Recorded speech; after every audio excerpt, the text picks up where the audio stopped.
त्या नारदांनी या त्रिखंडामध्ये, या ब्रह्मांडामध्ये सगळ्यात आधी पहिलं कीर्तन केलेलं आहे. महाभारताचे सुद्धा 3 कालखंड आहे. पहिलं 3000, दुसरं 7000 आणि तिसरं 1,00,000. तर जिजाबाईंची एक सवत होती तुकाबाई नावाची, ती धाकट्या व्यंकोजी राजांची मातोश्री. तर त्यांच्या पदरी आमचे जे पूर्वज होते हरिहर बुवा श्रीराम भट्टलवार, तर हे त्या ठिकाणी पुराणिक म्हणून होते. भागवत हा प्रत्यक्ष श्रीकृष्ण आहे आणि दशमस्कंद हा त्याचा प्राण आहे. त्या वटवृक्षाखाली अकस्मात एखाद्या नाटकामध्ये कसा प्रवेश करावा एखाद्या पात्रांनी, तसा शंकरांनी घेतलेला हा अयोनिज संभव, म्हणजे कुठल्याही स्त्रीच्या योनीतून जन्माला न येता, गर्भावस्था न धारण करता डायरेक्ट त्या ठिकाणी 16 वर्षाची जी मूर्ती आविर्भूत झाली, ते हे दक्षिणामूर्ती.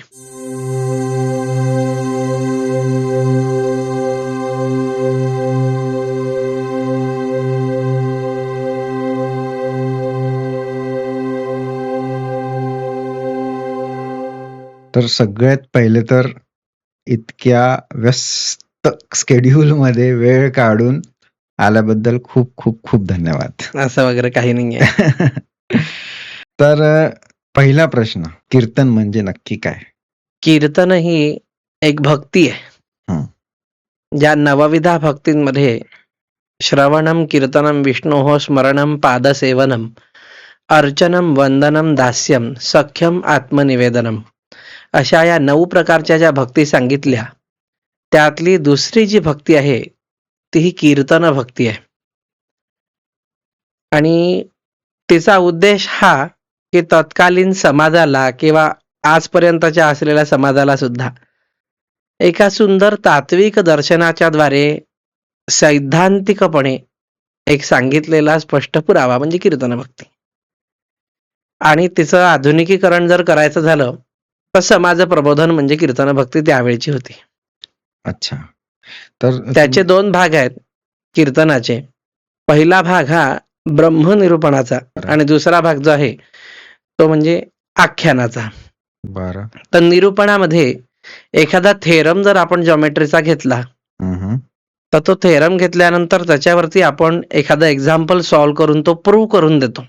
तर जुन्या काळचा कीर्तनाचा सिद्धांत हा तसाच होता, हा थेरमच होता. अच्छा.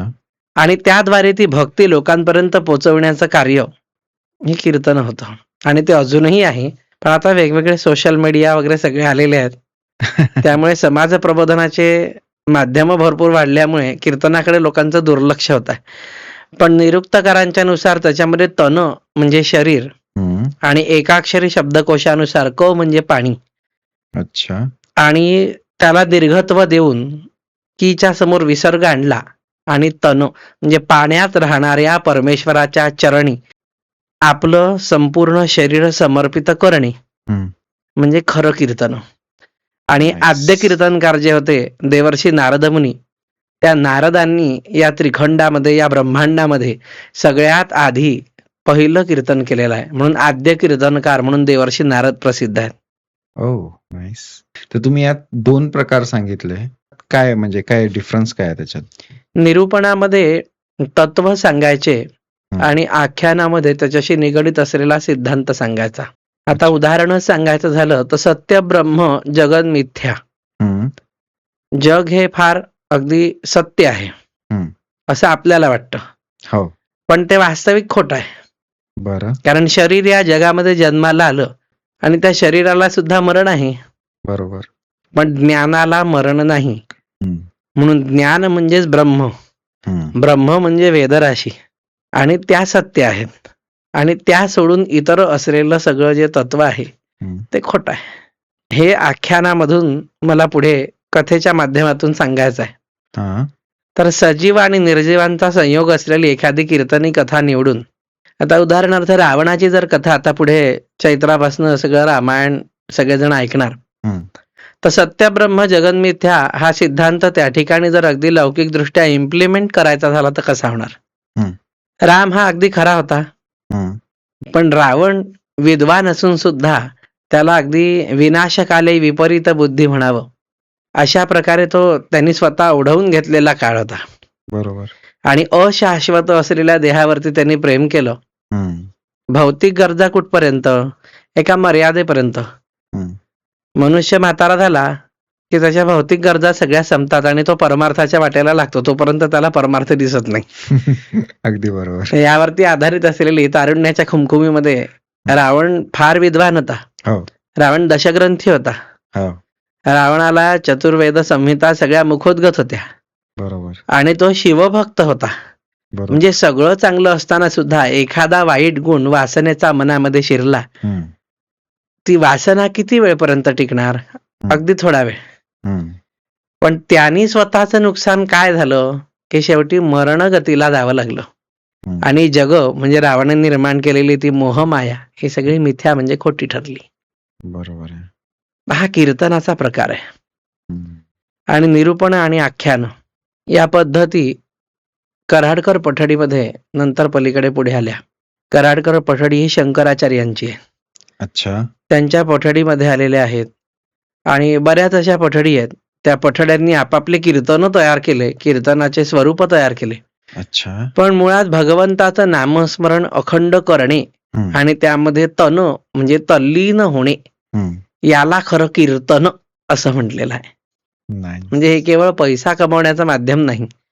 आजकाल लोकांचा जो ग्रह झाला अगदी प्रोफेशनल हम्म, काही लोक झालेले आहेत, तर हम्म, तसं हे साधन नाही, ही एक भक्ती आहे हम्म, आणि तिचा शुद्ध हेतू होता आणि तो अजूनही आहे. हम्म, 100% लोकांमध्ये एखाद दुसरा तसा निघतो व्यावसायिक, हम्म. पण 99% कीर्तनकार हे कीर्तन भक्ती म्हणूनच कीर्तन करतात. राईट. आणि हा त्याच्या पाठीमागचा हेतू की समाजामध्ये असलेल्या अनिष्ट चालीरीती परंपरा ज्या आहेत त्या बंद पडाव्या, शुद्ध ज्ञान लोकांपर्यंत पोहोचावं, हम्म, हा त्याच्या पाठीमागचा हेतू आहे. बरोबर. तर आता या सोशल मीडियाच्या इन्फ्लुएन्समुळे कीर्तनावर काही प्रभाव पडलेला आहे? प्रभाव म्हणजे काय झालाय की कीर्तनाचा जो व्यासंग लोकांचा पूर्वीचा कमी कमी होत चालला होता. हम्म, मला प्रत्येक गोष्टीमध्ये पॉझिटिव्हिटी बघण्याची ती एक सवय लागलेली आहे, त्याच्यामुळे नकारात्मकता सगळीचकडे असते. हम्म. पण आजकालची तरुण मंडळी सुद्धा मोबाईल वरती कीर्तन ऐकताना दिसतात, ते Nice. बघून जरा मला फार आनंद होतो. हो. तर कुठेतरी असं वाटतंय मागच्या 2-3-4 वर्षात की थोडा स्पिरिच्युअलिटीकडे तरुण लोकांचा कल वाढलेला आहे. जगरहाटी कशी आहे की एकदा ती सुरू झाली ना हम्म, की ते चाक अगदी फिरतं, खालची बाजू वर येते, वरची बाजू खाली जाते. हो.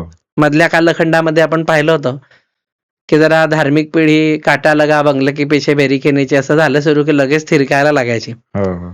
पण आताची तरुण मंडळी जी आहे तर ती सगळी छान एक उत्स्फूर्तपणे सगळ्या समाजाला समोर जाऊन दिंड्यांमध्ये नाचणं आहे, हो. शोभायात्रांमध्ये सहभाग घेणं आहे, धार्मिक कार्यामध्ये किंवा हरिपाठामध्ये. आपल्या या महाराष्ट्राला समृद्ध जी परंपरा लाभली ती खरी वारकऱ्यांची लाभलेली आहे. हो. त्या वारकऱ्यांनी आपल्या सगळ्या महाराष्ट्रामध्ये धर्मबीज जे रोपण केलं, तर ते जे धर्मबीज पेरलं त्यामुळे सगळी तरुण पिढी हम्म, जवळजवळ मराठवाड्यातली, विदर्भातली हम्म, ही त्या पंढरपूरला जात असताना अगदी हातामध्ये टाळ घेऊन, हम्म. गळ्यामध्ये माळ घालून, डोक्यावरती ती सुंदर पांढरी टोपी, स्वच्छ म्हणजे जसे ते मनाने शुद्ध आहेत. हम्म, हम्म, ज्या ज्ञानोबारायांनी तुकोबारायांनी सांगितलेल्या परंपरा ज्या आहेत त्या अगदी तंतोतंत पालन करून हम्म. आनंदाने नाचताना दिसतात. पण मधल्या कालखंडात जरा थोडंसं त्याच्यावरती विरजण पडलं होतं आनंदावरती. हो. पण आता सगळ्यांनी परत सगळा धर्मध्वज उचलून धरलेला आहे आणि तो अजूनही लहरतोय. हो. स्पेसिफिकली तो जो होता 2000 ते 2010 किंवा 1990 ते 2010 म्हणू शकतो, तो 20 वर्षाचा कालावधी जो होता त्यावेळेला जरा थोडं मालिन्य आलं होतं. हो. पण आता इतकं सुंदर चाललेलं आहे सगळं. हो, हो. आणि कदाचित असंही म्हणू शकतो की भारत हा विश्वगुरुत्वाकडे चाललेला आहे आणि सगळ्या तरुणांनी अगदी मनावरती घेतलेला आहे. हो. त्याची आपल्याला छोटी झलक आता महाकुंभ मध्ये पाहायलाच मिळाली. महाकुंभ मध्ये पाहायला मिळाली, त्याच्यानंतर आणखीन आता अयोध्येला जे राम मंदिर झालं हो. तेव्हा पाहायला मिळाली. आता त्यामुळे झालं काय की 22 जानेवारी, 21 जानेवारी, 20 जानेवारी इथपासून त्यांची जी तयारी सुरू होते, अयोध्येच्या रामललाच्या प्रतिष्ठेची, रामनवमी उत्सव सगळीकडे साजरे व्हायला लागले. छत्रपती शिवाजी महाराजांच्या जयंती जागोजागी साजरी व्हायला लागली आहे. अगदी तुम्ही जर एखाद्या वेळी तुकाराम बीचच्या नाथषष्ठी जर पैठण, पंढरपूर, देहू, आळंदी या परिसरात जर गेलात तर 90% तरुणांची मांदियाळी त्या ठिकाणी आनंदाने डोलताना दिसते. बरोबर. आणि खरा धर्म काय आहे तो आपल्या भारताचा वैभव असलेला तिथे पाहायला मिळतो. तिरुपतीला सुद्धा गेल्यानंतर वहन सेवेसाठी त्यांची जी धडपड चालते, त्या धडपडीमध्ये अगदी जाऊन ते वहन आपल्या खांद्यावरती घेऊन, लुंग्या नेसून, कपाळाला टिळे लावून, कुठेतरी शोबाजी चालते, कुठेतरी आत्मीयता असते. बरोबर. कारण या समाजामध्ये 3 प्रकारचे जे लोक आहेत ना, एक म्हणजे हौसे, की ज्यांना हौस असते, दुसरे नवसे, त्यांनी काहीतरी नवस केलेला आहे, आणि तिसरे म्हणजे गवसे, त्यांना खरोखर काहीतरी गवसलेला आहे. हो, सुंदर. तर त्या प्रकारे त्या त्या पद्धतीने तेथे जातात, पण शेवटी सगळ्यांचं ध्येय एकच, की परमार्थ आपल्याला कळावा आणि आपण तिथपर्यंत जावं. कारण देव काही आपल्यापर्यंत यायचा नाही. आता समजा मी जर पंढरपूरच्या पांडुरंगाला म्हटलं की ये बाबा तू, तर पुंडलिकासाठी जसा धावून गेला माझ्यासाठी ये, मी आळवणी करू शकील, पण माणसाची पापच इतकी होतात की तो परमेश्वर येतच नाही. शेवटी मग आपल्याला त्याला शरण गेलं पाहिजे. बरोबर आहे. तर तिथे गेलं तर ते सगळं साध्य होईल. पण आता मला तरुणांना बघून मात्र आनंद होतोय. तर तुम्ही कसं काय कीर्तन या क्षेत्रात तुमचं पदार्पण कसं काय झालं? आमच्या घराण्याचा फार मोठा समृद्ध इतिहास आहे. तंजावरला असताना छत्रपती शहाजीराजे जे होते, म्हणजे शिवाजी महाराजांचे वडील, तर जिजाबाईंची एक सवत होती तुकाबाई नावाची. बरं. ती धाकट्या व्यंकोजी राजांची मातोश्री. अच्छा. तर त्यांच्या पदरी आमचे जे पूर्वज होते, हरिहर बुवा श्रीराम भट्टलवार, अच्छा. तर हे त्या ठिकाणी पुराणिक म्हणून होते. म्हणजे रोज त्यांनी राजवाड्यामध्ये राणीसाहेबांना आणि इतर सगळ्या असलेल्या ग्रामस्थांना तंजावरला राजवाड्यात पुराण वाचायचं. तर 18 पुराणांची संथा त्याच्या पूर्वीपासून चालत आलेला आहे. म्हणजे 12व्या शतकापासूनचा आमचा वंशवृक्ष उपलब्ध आहे, ज्ञानेश्वरांच्या कालखंडापासूनचा. Bye God. तर आम्ही मूळचे आंध्रातले. अच्छा. तर तिथे आमचे पूर्वज त्यावेळेला तेलुगू मधनं कीर्तन करायचे. अजूनही आमच्या परंपरेमध्ये काही पद तेलुगू, काही पद तामिळ आहेत. आणि तिथे तिरुक्कुरल म्हणून एक फार मोठे संत होऊन गेले, त्यांनी पण संस्कृतच्या बऱ्याच रचना केल्या आहेत. आणि पॉंडिचेरी आता जो भाग आहे तिथे सुद्धा काही असे तिरुअक्कलई असे नावाचे संत होते, त्यांनी तामिळमध्ये लिहून ठेवलेले सगळे पद त्या ठिकाणी होती. आणि आमचं घराणं पूर्वीपासनं कवित्वाचं घराणं असल्यामुळे प्रत्येकाला कवित्वाची प्राप्ती आहे. इतक्या पिढ्यांनी निर्माण केलेलं सगळं साहित्य अजूनही बाडाच्या स्वरूपात आहे. ते आता कीर्तनकार काही वापरतात, काही नवीन नवीन, कारण ते जरा क्लिष्ट आहे, जुनं वाङ्मय मोडी लिपीमध्ये आहे आणि ते क्लिष्ट आहे. तर तिथून ती परंपरा चालत आलेली आहे. तर माझी या वाड्यामधली 6वी पिढी. अच्छा. दक्षिणामूर्ती मंदिर जे आमचं निवासस्थान, बरोबर, तिथल्या म्हणजे 6वा महंत मी गादीवरचा. ओके. आणि मुळातच काय आहे की लहानपणापासून आम्हाला बाळकडू याचंच मिळालं सगळं. मग तिथून आमचं घराणं म्हणजे शहाजीराजांनी त्यावेळेला तुकाबाईंना अपत्य प्राप्ती होत नव्हती, तर तुकाबाईंनी आमच्या पूर्वजांना विचारलं की काय केलं पाहिजे. तर आमच्या पूर्वजांनी सांगितलं की श्रीमद भागवतामध्ये तुम्ही रममाण व्हा. दशमस्कंध जो आहे तो अक्षरशः भगवंताचा प्राण आहे. भागवत हा प्रत्यक्ष श्रीकृष्ण आहे आणि दशमस्कंध हा त्याचा प्राण आहे. तर म्हणून तुम्ही त्या ठिकाणी भगवंताच्या भक्तीमध्ये तल्लीन व्हा, तुम्हाला अपत्य प्राप्ती झाल्याशिवाय राहणार नाही. आता होऊ शकतं कदाचित आपल्या पिढीचा चमत्कारांवरचा विश्वास म्हणजे अगदी फार थोडा असतो, त्यातला मी एक. माझा पण असा चमत्कारांवर वगैरे अति विश्वास नाही, पण कुठेतरी ते तत्व आहे. ते वैज्ञानिक दृष्ट्या म्हणा किंवा अन्य मार्गाने म्हणा, काही ना काही कुठेतरी त्याच्या कृती अशा घडतात की त्या आपल्याला प्रत्ययाला येतात. अनुभवाविण प्रचिती कैसी कळो येईल जे म्हटलं, तर तो अनुभव त्यावेळेला तिथे येत असतो आपल्याला. तर एकदा प्रसंग असा घडला की अगदी लहान होतो, तर मी विचारलं, म्हटलं आपल्या घराण्यामध्ये सगळे कीर्तन करतात, तर मला पण करावं लागेल का. तर म्हणे अर्थातच तुला करावंच लागणार आहे. तुमचे वडील पण? माझे वडील कीर्तनकार, माझे आजोबा कीर्तनकार, माझे पणजोबा कीर्तनकार, त्यांचे वडीलही कीर्तनकार. आणि पंढरपूरला त्यावेळेला आमचा वाडा होता 40 खोल्यांचा, नरहरी महाराजांचा मठ जिथे आहे त्याच्या बाजूला हरदासांचा वाडा, अजून एक हरदास तिथे आहेत. काल्याचं कीर्तन जे होतं हरदासांच्या वाड्यामध्ये, तसंच आमचाही वाडा पूर्वीच्या कालखंडात तिथे होता 18व्या शतकामध्ये. अच्छा. तर तिथे सगळी आमची जी परंपरा आहे त्या आम्हाला मानाच्या 3 परंपरा फळाच्या लाभलेल्या आहेत. कारण पंढरपूरला कीर्तनकारांचे फळ आहेत.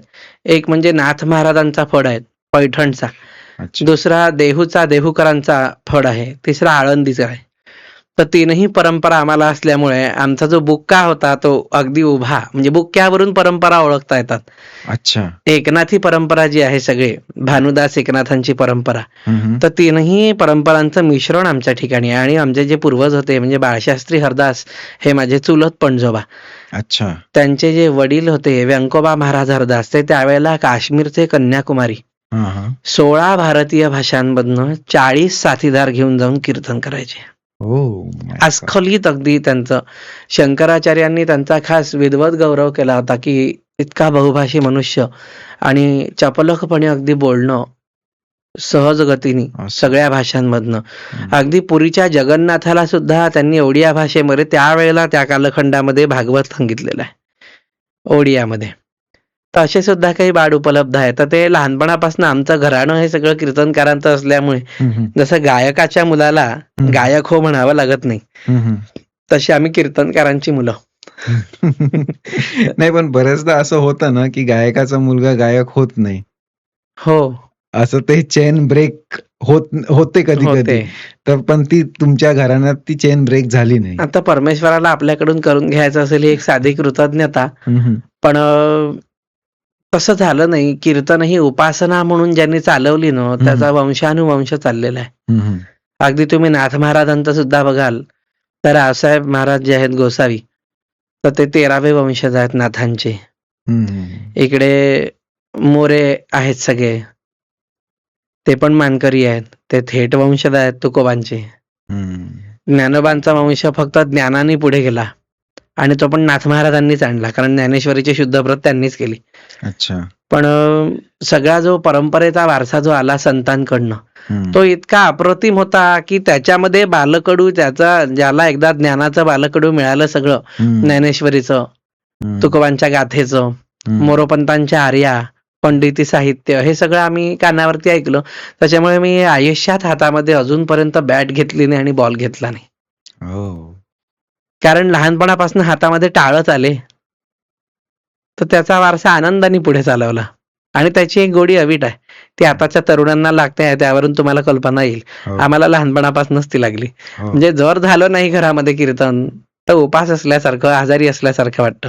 त्या दिवसाला, त्या विशिष्ट वेळेला ती एक सवय होऊन गेलेली आहे शरीराला आणि मनाला. शरीर एका वेळी साथ देणं सोडेल, पण मन मात्र धजावत नाही. तर कीर्तन रोज होत असतं? रोज नाही, रोज आमची पंचपदी असते, शेजारती असते, हरिपाठ असतो. अच्छा. संध्याकाळचा. आणि प्रदोष पूजा. म्हणजे वैदिक कर्मकांडही तितकंच आहे आणि आध्यात्मिकही तितकंच आहे. असा दोन्हीचा संगम दक्षिणामूर्ती मंदिरात आहे. नाईस.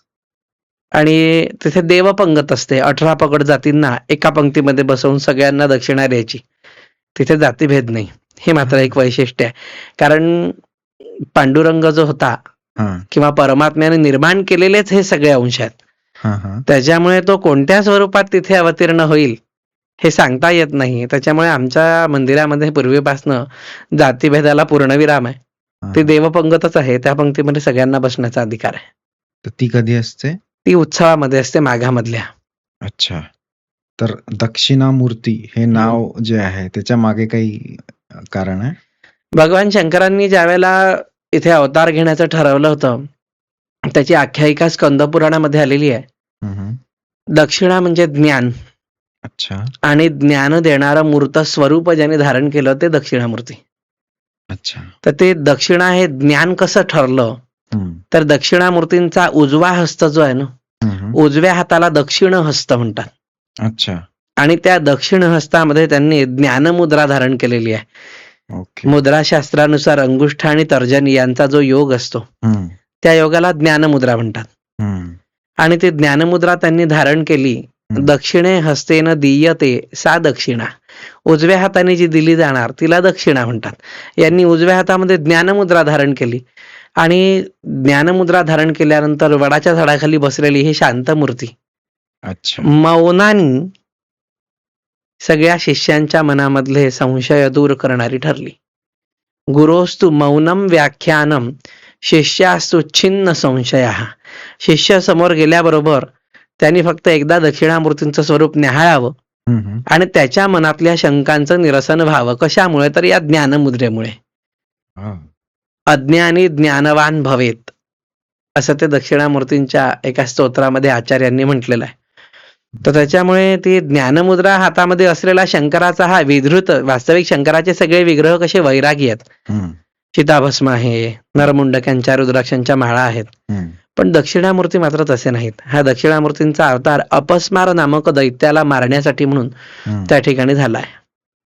आणि आमच्या घराण्याचे पूर्वज नारायण महाराज हरदास त्यांनी जे आख्यानाची जी रचना केली, त्या रचनेमध्ये त्यांनी अगदी सांगितलेलं आहे की दक्षिणामूर्तींच्या अवतार कार्यापाठीमागची जी पूर्वपीठिका आहे ती स्कंदपुराणातून घेऊन त्यांनी आख्यानांची रचना केली. त्याच्यावरती एक दक्षिणामूर्ती आख्यान जे त्यांनी रचलं, त्यात ते विशेष प्रकर्षाने सांगतात की अपस्मार म्हणजे सगळीकडे असलेली अतिशयोक्ती. अच्छा. म्हणजे अगदी रोगाच्या बाबतीत असो, ज्ञानाच्या बाबतीत असो, अज्ञानाच्या बाबतीत असो, सर्वत्र असलेली अतिशयोक्ती ही ती अदृश्य स्वरूपात होती. अच्छा. आणि अदृश्य स्वरूपात असलेली ती शक्ती आपण आता याचं संपूर्ण जर अगदी पाहिलं ना, तर कोरोनाचा भाऊ अपस्मार म्हणायला हरकत नाही, की जो दिसत नव्हता पण त्याचं अस्तित्व होतं. मरुत सदृश, हा वाऱ्याचा सदृश होता पण तो दिसत नव्हता. पण तो जर शरीरामध्ये प्रविष्ट झाला किंवा ब्रह्मांडामध्ये प्रविष्ट झाला तर जगाचा नाश होण्याला काही वेळ लागत नाही. तर तशी ती अपस्माराची मूर्ती होती, ती दिसतच नव्हती. अदृश्य स्वरूपात तो अवतीर्ण झाला. तर भृगुवंशी जय जन्म पावला असुर अपस्मार, भृगु ऋषींच्या वंशावळीमध्ये ही अतिशयोक्ती जन्माला आली होती. सुरभू सुरभू वर घाबरले तै विस्मय फार. आणि अकस्मात सगळं वातावरण अगदी बिघडलं. वीज कडाडे मेघ गडगडे, जनता बहु गडबडे, हंबरडे फोडिती धेनुतई पडले बहुसाकडे. आणि हे सगळं झाल्यानंतर तो अपस्मार जन्माला आला.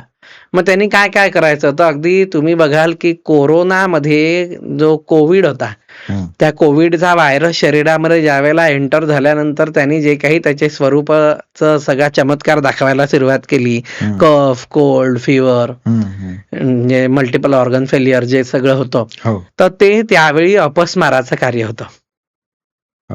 त्या अपस्माराच्या त्रासाचं सगळं वर्णन जर ऐकायचं झालं तर अगदी याला लागून पडतं. शीते थर थर थर कापे, देह भरे सारा तापे. अतिशय थंडी वाजायची, ताप यायचा. अपस्मार दर्शन गडबडवी, असंबद्ध वार्ता लापे. बोलणं सुद्धा नीट होत नव्हतं ड्यू टू कफ आणि कोल्ड, फ्ल्यू. एक म्हणे झाली सर्दी, आलं कोरोना सारखंच परत. केली कासेवरी गर्दी, कासा म्हणजे शरीर. अपस्मार फुफ्फुसात शिरुनी, फुफ्फुस म्हणजे लंग्स, अगदी तंतोतंत जुळत होतो. घाबरवी सारे दर्दी. एक म्हणे सुजले गात्र, स्वेलिंग. लेपवरी लावी मात्र, अपस्मार छद्मत्रस्त सारे. अपस्माराच्या त्रासाने छळल्या गेलेले सगळेजण. तर अशा प्रकारे ते वर्णन त्याच्यामध्ये आलेलं आहे. आणि मग त्यावेळेला सगळे ब्रह्मदेवाकडे गेले, कारण हा अपस्मारासूर जन्माला आल्यानंतर यांनी सगळ्यात आधी जी उपासना केली ती ब्रह्मदेवाची केली. आणि ब्रह्मदेवाला विचारलं की म्हणे ब्रह्मदेवा, या जगामध्ये मला असा कोणता तरी देव सांग की जो मला लवकर प्रसन्न होईल. तर सगळ्यांनी सांगितलं, रे म्हणे ते समोर ब्रह्म आहेत ना म्हणे, ते 4 मुखांनी वर देणार आहे, त्यालाच जरा तू म्हण.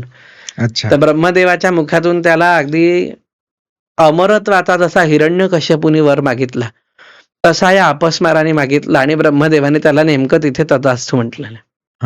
आणि त्या तथास्तु म्हटल्यामुळे तो अतिशय माजला, असं वर्णन त्या पुराणामध्ये आलेलं आहे. आणि त्यांनी अपस्माराने सगळीकडे आतंक केले.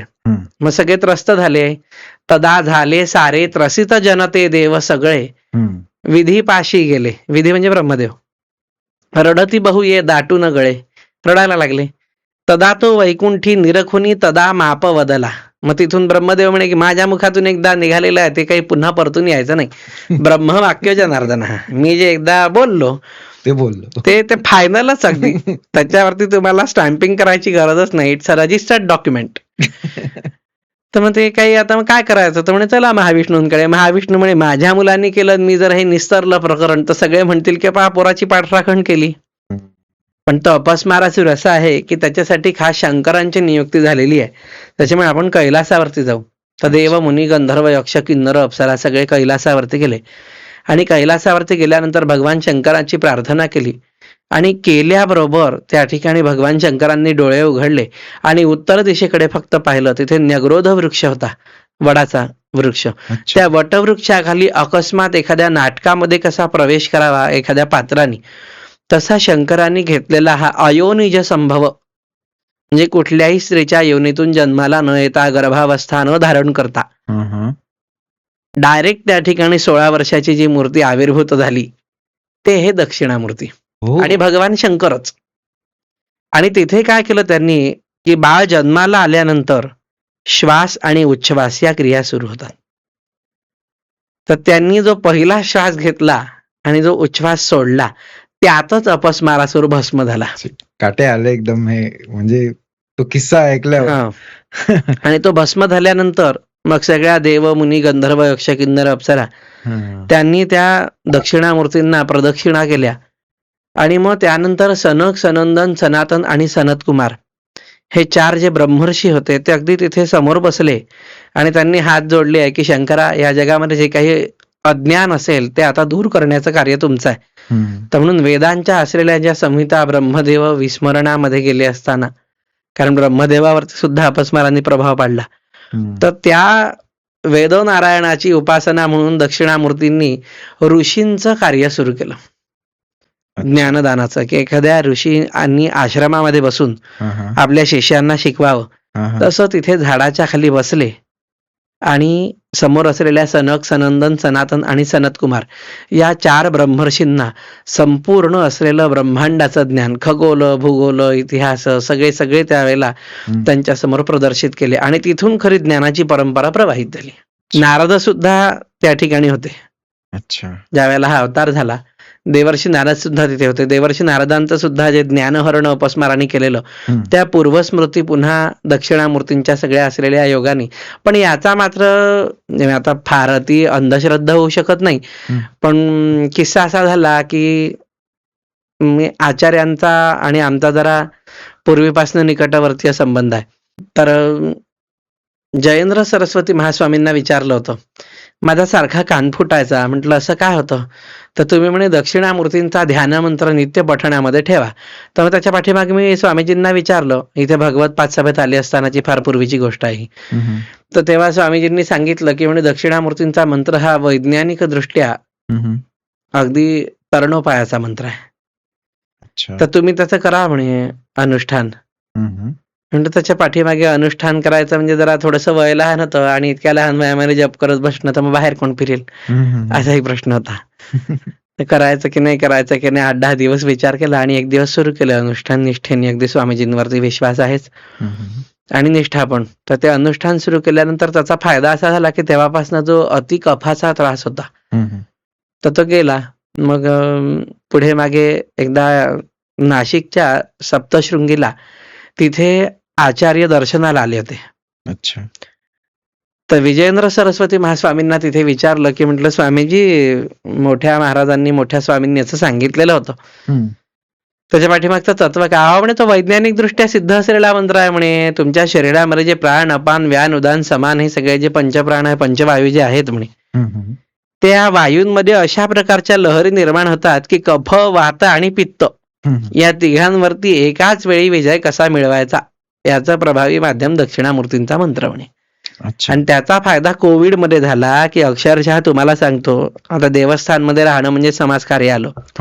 कितीतरी घरी अन्नधान्य, शिधा, किती गरीब कुटुंबांना फार जितकी होईल तितकी मदत त्यावेळेला केली, पण तोंडाला मास्क लावावा लागला नाही आणि आमच्या घरामध्ये कोणालाही कोविडनी वेढलं नाही. इतक्या डेड बॉडीज उचलल्या, सगळ्या स्मशानामध्ये नेल्या, त्यांचे अग्निकर्म झाले, दाह झाले, सगळं केलं. पण नेहमी आपलं 4-8 दिवसांनी टेस्ट करायला गेलं की निगेटिव्ह यायचा, पॉझिटिव्ह कधी आलाच नाही. त्याचा हा एक फायदा, निष्ठा पण आहे त्याची. तर असं ते दक्षिणामूर्तींचं तत्व आहे. उजव्या हातात ते ज्ञानमुद्रा आहे आणि ज्ञानमुद्रेने त्यांनी ब्रह्मांडाला ज्ञानदानाचं कार्य केलेलं आहे. विशुद्ध ज्ञानाची मूर्ती आहे. त्यांचा ध्यानमंत्र पण तसाच आहे, अप्रमेय, सगळ्या प्रमेयांच्या पलीकडे. अमंग द थेरम ज्याला म्हणू, त्रयातीत, सत्व, रज आणि तम या 3 गुणांच्याही पलीकडे ज्यांचं अस्तित्व आहे. निर्मल ज्ञानमूर्तये, निर्मळ ज्ञानाची मूर्ती. तिथे कुठेही भंपकपणा नाही, बटबटीतपणा नाही, अगदी शुद्ध सात्विक निर्मळ ज्ञान. मनोगिराम विदुराय, मनोगिरा म्हणजे मनोमय वाणीने मनातूनच उत्तर देणारे, बोलण्याची गरजच नाही, अशा त्या विदुर स्वरूप असलेल्या दक्षिणामूर्तींना माझा नमस्कार असो. हा श्लोक जो आहे तो व्यासांनी अध्यात्म रामायणाची सुरुवात करत असताना केलेल्या मंगलाचरणातला पहिला श्लोक आहे. व्यासांनी जे अध्यात्म रामायण रचलं, वाल्मिकींनी रचलेलं वाल्मिकीय रामायण हे 24,000 श्लोकांचं आहे, सप्तकांडात्मक. पण व्यासांनी ज्या रामायणाची रचना केली ते अध्यात्म रामायण 3,000 श्लोकांचं आहे. अच्छा. तर त्यामध्ये सुरुवातीचा हा पहिला श्लोक आहे मंगलाचरणाचा, अप्रमेय त्रयातीतपासून. कारण तिकडे वाल्मिकी रामायणात वाल्मिकींनी केलेलं मंगलाचरण श्रीमद राघव पादपद्मयुगलम तिथून त्यांनी सुरुवात केलेली आहे. पण यांच्या रामायणाची सुरुवात जी आहे व्यासांची ती अप्रमेय त्रयातीतपासून आहे. व्यास म्हणजे तुम्ही तेच व्यास म्हणताय ज्यांनी महाभारत रचलं?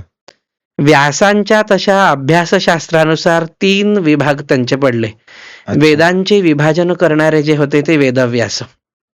अच्छा, वेदांचे विभाजन करणारे वेदव्यास. आणि पण आता नेमकं काय होतं, काही काही लोक अभ्यासक जरा या गोष्टीला विरोध करतात. पण वास्तविक जर पाहिलं तर वेदांच्या शाखा, आता एक मनुष्य किती वर्ष जिवंत राहिलो? हो, म्हणून मी थोडं कन्फ्युज झालो. व्यासांची ही गादी आहे, जशी शंकराचार्यांच्या गादीवरती जो उत्तराधिकारी त्या ठिकाणी स्थानापन्न झाला, महंतांच्या गादीवरती जो एखादा अधिकारी महंत होतो, बरोबर, तर तसा ती व्यासांची गादी आहे, ती उत्तरोत्तर चालत आलेली आहे. तर वेदांचं विभाजन ज्यांनी केलं ते वेदव्यास. आणि ज्यांनी त्या बदरिकाश्रमामध्ये राहून ब्रह्मसूत्रांची निर्मिती केली ते बादरायण व्यास. अच्छा. आणि कृष्णद्वीपावरती राहून सत्यवती नंदन जे होते ते कृष्णद्वैपायन व्यास, त्यांनी या पुराणांच्या संहिता रचल्या असं म्हणतात. हो. आणि आपण जी ऍज अ जनरल पब्लिक आम्हाला जी स्टोरी जी माहिती आहे महाभारत रचनेची व्यासांची, जी गणपतीने ते कृष्णद्वैपायन व्यास. अच्छा, ते कृष्णद्वैपायन व्यास. वेदव्यासांनी फक्त वेदांचं विभाजन केलं असं म्हणतात. अच्छा. आणि कृष्णद्वीपावरती राहणारे जे कृष्णद्वैपायन व्यास होते, सत्यवती नंदन व्यास ज्यांना म्हटलेलं आहे, तर त्यांनी त्या ठिकाणी 18 पुराण, 2 आर्ष काव्य आहेत आपले प्रमुख. अच्छा. ऋषी प्रणितम आर्षम, ऋषींनी निर्माण केलेले, ते महाकाव्याच्या लक्षणांमध्ये मोडत नाहीत. आर्षकाव्य म्हणजे ऋषींनी निर्माण केलेले. बरं. आद्य काव्य. पूर्वी सप्तछंद स्वर्ग होते, स्वर्गामध्ये स्वर्गस्थ छंद होते सगळे, अनुष्टुप, त्रिष्टुप, गायत्री, बृहती, पंक्ती, जगती, असे जे छंद आपण आता अगदी संध्येचा साधा मंत्र म्हणतो ना, तर त्यावेळेला गायत्र्या गायत्रौ छंद हा असं जे म्हटलं जातं, तो गायत्री हा छंद आहे. त्या छंदामध्ये निर्माण झालेला जो मंत्र आहे तो गायत्री मंत्र. सविता गायत्री वेगळा आहे, गणेश गायत्री वेगळा आहे. सविता गायत्रीचा अधिकार त्यावेळेला मौंजी बंधनाच्या वेळी सूर्योपासनेसाठी वडिलांकडनं दिला जातो. पण गणेश गायत्री आहे, दुर्गा गायत्री, अगदी एकदंताय विद्महे वक्रतुंडाय धीमहि तन्नो दन्ती प्रचोदयात, हा गायत्री मंत्रच आहे, पण गणपतीचा गायत्री मंत्र आहे. हा गणेश गायत्री आहे. दुर्गा गायत्री कात्यायन्यै च विद्महे कन्याकुमार्यै च धीमहि तन्नो दुर्गी प्रचोदयात, हा सगळा जो आहे हा देवीचा आहे, दुर्गा गायत्री मंत्र. म्हणजे जसं राग असतो आणि त्या बस त्या रागामध्ये ज्या बंदिशी रचल्या जातात की नाही, तसाच प्रकार या छंदांचा आहे. अनुष्टुपाचा जो पहिला आविष्कार महर्षी वाल्मिकींनी या ठिकाणी केला, तर त्याची पण एक फार सुंदर छोटीशी आख्यायिका आहे की तमसा नदीवरती चालले असताना एक क्रौंच पक्ष्यांचं जोडपं त्यांनी तिथे मैथुनामध्ये मग्न असलेलं पाहिलं, आणि अचानक एक पारधी त्या ठिकाणी आला आणि पारध्यानी आपल्याजवळ असलेला जो भाता होता त्यातला बाण काढला आणि क्रौंच पक्षिणीच्या देखत त्या क्रौंच पक्षाला तो बाण मारला. अच्छा. आणि मारल्यानंतर त्यांच्या मुखातून अचानक ती शापवाणी निघाली. मा निषाद प्रतिष्ठान त्वमगम शाश्वती समाहा यत्क्रौंच मिथुनादेकम अवधिक काम मोहितम. पारध्या, या जगात तुला यापुढे मानसन्मान मिळणार नाही. कारण ते जे क्रौंच पक्षी होते त्यातल्या त्या क्रौंचिणीच्या समक्ष विनाकारण त्या ठिकाणी तू त्याला मारलेला आहे. आणि ही रामायणाची नांदी होती. नांदी होती म्हणजे? की या जगामध्ये आता त्यातला पारधी कोण? रावण. अच्छा. रामाचा संसार सुखाचा चाललेला असताना त्यातल्या सीतेला तू ओढून नेलं, त्याच्यामुळे दुसऱ्याला दुःख प्राप्त झालं, तर रावणा तुला मानसन्मान मिळणार नाही. तर ही त्यात व्यंजना, अभिधा, व्यंजना, लक्षणा ज्या आहेत, अर्थ काढण्याच्या 3 पद्धती आहे. अभिधेनी अगदी सरळ अर्थ निघतो. अभिधा अभिधा तिने सरळ अर्थ निघतो. ठीक आहे. लक्षणेने लाक्षणिक अर्थ निघतो, त्याला लक्ष्यार्थ म्हणतात. अभिधेचा जो असतो त्याला वाच्यार्थ म्हणतात. अच्छा. आणि व्यंजनेने जो निघतो ना त्याला व्यंग्यार्थ म्हणतात. तो म्हणजे टॉन्टिंग केल्यानंतर अगदी समोरच्याला लक्षात येतं. तर तो व्यंग्यार्थ त्यातनं काढायचा झाला तर तो असाच निघतो की त्यातला पारधी जो आहे तो रावण.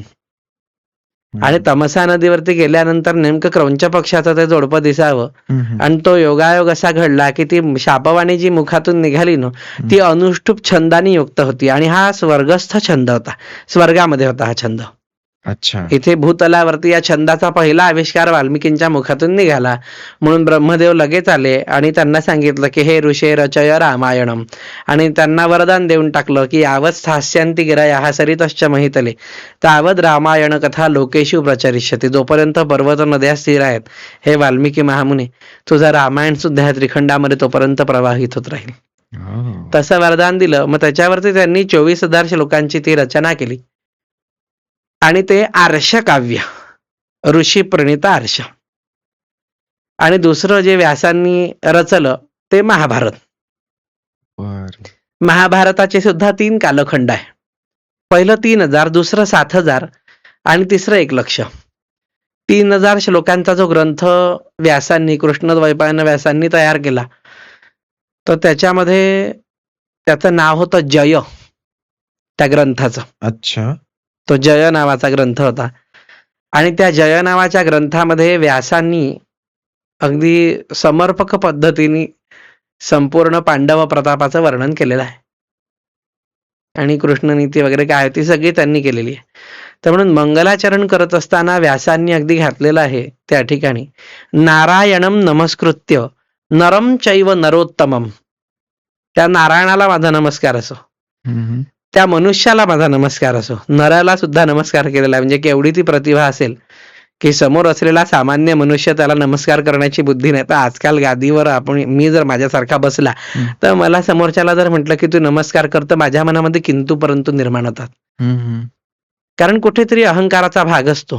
पण विद्या विनयन शोभते याचं मूर्तिमंत उदाहरण म्हणजे व्यास महामुनी होते. आणि ती गादीच तशी आहे. त्यांनी लगेच समोर जाऊन त्या ठिकाणी त्या मनुष्याला सुद्धा नमस्कार केला. नरोत्तमम, उत्तम असलेल्या मनुष्यांना माझा नमस्कार असो. आणि देवी सरस्वतीम व्यासो, देवी सरस्वतीला सुद्धा असो. आणि ती व्यासगादी त्यांच्या पूर्वी जे होऊन गेलेले व्यास त्यांना सुद्धा नमस्कार असो. ततो जयम उदीरयत, जय नावाचा ग्रंथ जो आहे तो उदयाला येवो. म्हणून तो जय नावाचा ग्रंथ. आणि दुसरा त्याचा जो पार्ट झाला विस्तृत स्वरूपामध्ये. आता एखाद्याने जर मला कथा सांगितली तर माझं काम काय, आणखीन थोडक्यात सांगायचं तर आपल्या अगदी वराडी भाषेमध्ये एखादीला गोष्ट कळली की ती कशी तिखट मीठ लावून दुसऱ्यापर्यंत जाते, तशी ही कथा आहे. प्रत्येकाने आपल्या बुद्धीच्या वर्गवारीनुसार त्यामध्ये त्या ऋषीमुनींनी अनेक ज्ञानाच्या कक्षा आपल्या ज्या आहेत त्या रुंदावून त्यामध्ये भर घातली. आणि 7000 श्लोकांपर्यंत तो भारत ग्रंथ नेला. आणि नैमिषारण्यामध्ये ज्या वेळेला पोहोचला तर तो 1,00,000 श्लोकांचा झाला. नैमिषारण्य. कारण प्रत्येक या काव्याची जी सुरुवात आहे ना पुराणांची, त्याच्यामध्ये नैमिषे निमिष क्षेत्रे ऋषय शौनकादया. शौनकादी ऋषी मुनींनी पुराण कथन करणाऱ्या सुतांना प्रश्न विचारला की मुनिवरा, आता आम्हाला सांगा की भगवत भक्ती कशी करावी. आणि मग तिथून सगळ्या पुराणांच्या रचना झालेल्या आहे. आणि पुराण म्हणजे तसंच आहे की पुराणवम भवती. कृष्ण जन्म दरवर्षी साजरा करतो, राम जन्म दरवर्षी साजरा करतो. पण ते नव्याने वाटतं आपल्याला, नाही आज हा दिवस आहे आपण असं केलंच पाहिजे. म्हणजे जुनं असून सुद्धा ते नवं भासतं. तसं ते. आणि मग तिथून कीर्तनकार सगळे उदयाला आलेले आहेत. ती घराघरापर्यंत भक्ती पोहोचवण्याचं कार्य त्यांचं होतं. तर असा हा सगळा दाखला तिथून इथपर्यंत चालत आलेला आहे. तर आपण जे महाभारत बघतो, म्हणजे टीव्हीवर जे दाखवलेलं आहे महाभारत किंवा रामायण, तर ते कुठल्या ग्रंथाच्या बेसवर असतं? ते ग्रंथाच्या बेसवरती नाही म्हणता येणार, ते पुस्तकांच्या बेसवरती आहे. अच्छा. कारण ग्रंथ म्हटला की मूळच. हा. यांनी जे आधार घेतलेले आहेत ते अगदी कसे आहेत, सर्वसामान्य असलेले जे काही पुस्तकं असतील कोणाचे, कोणी लिहिलेले कथा, तर त्याच्यावरती आधारित त्यांनी ते घेतलेलं आहे. पण मूळ महाभारत फार वेगळं आहे. अच्छा. अगदी सत्यवादी हरिश्चंद्राची कथा जरी म्हटली आपण, तर सत्यवादी हरिश्चंद्र हा सत्यवादी नंतर झाला. पण वैदिक कालखंडामध्ये जर त्याचं आपण पाहिलं की ब्राह्मण ग्रंथ आहे, उपनिषदांमध्ये आलेल्या काही कथा आहेत, त्याच्यामध्ये फक्त अयोध्येचा राजा हरिश्चंद्र होता इतकंच येतं. मग पलीकडे आणखीन तिखटमीठ लावून त्याला तो सत्यवादी, त्याची तारामती नावाची राणी, मग ते सगळे असे विकृत स्वरूप पुढे काही काही गेले. काहींनी आपल्या मनाने त्याच्यामध्ये कथा घालून पुढे नेल्या, तसे ते स्वरूप गेले. पण मुळात त्याला काही शास्त्रीय आधार नाही टीव्हीवरच्या याला. म्हणजे ते काही अगदी दाखवतात असं की अगदी रामायण सुद्धा दाखवत असताना त्या रावणाने ज्यावेळेला सीतेचं अपहरण केलं ना, तर त्याच्यामध्ये इतका विकृत प्रसंग दाखवलेला, अगदी रामानंद सागरांचं जरी असलं तरी विकृत प्रसंग असा दाखवला की त्यांनी सीतेचा हात धरलेला आहे. अच्छा. हो. आणि हात धरून तो तिला ओढत घेऊन चाललेला आहे. हा विकृत प्रसंग आहे. त्यांनी तिला त्या ठिकाणी स्पर्श सुद्धा केलेला नव्हता. इतकी शुद्ध होती सीता की तिला शस्त्राच्या धाकावरती नेलं. त्याने सीतेला स्पर्श केला नव्हता, कारण त्याला सुद्धा माहिती होतं की ही परस्त्री आहे. त्याच्यामुळे त्याने तिला स्पर्श केला नव्हता. रामायण जर आपण अगदी वाचलं तर त्यावेळेला लक्षात येईल.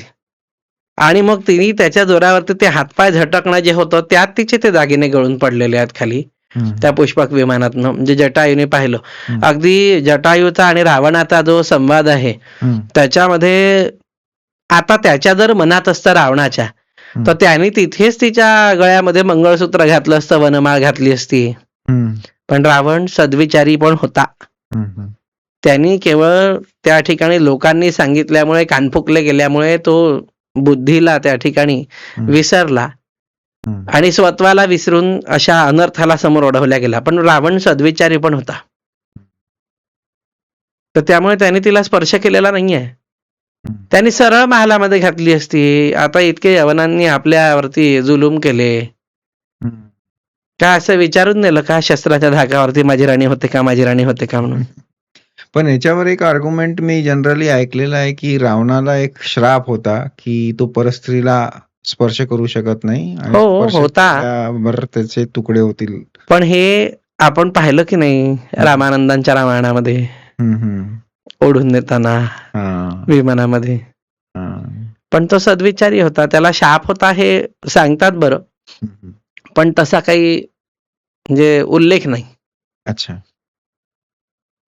त्याचा पाठपुरावा असा शुद्ध पुरावा नाही त्याचा, कारण रामायणामध्ये रामाचं चरित्रच जास्ती सांगितलेलं आहे. प्रत्येक काव्याचा एक नायक आणि एक खलनायक असतो. तसं वाल्मिकींनी सुद्धा रामचरित्र सांगत असताना रामाला नायकत्वाचं पद दिल्यामुळे खलनायकही तेवढा महत्वाचा आहेच.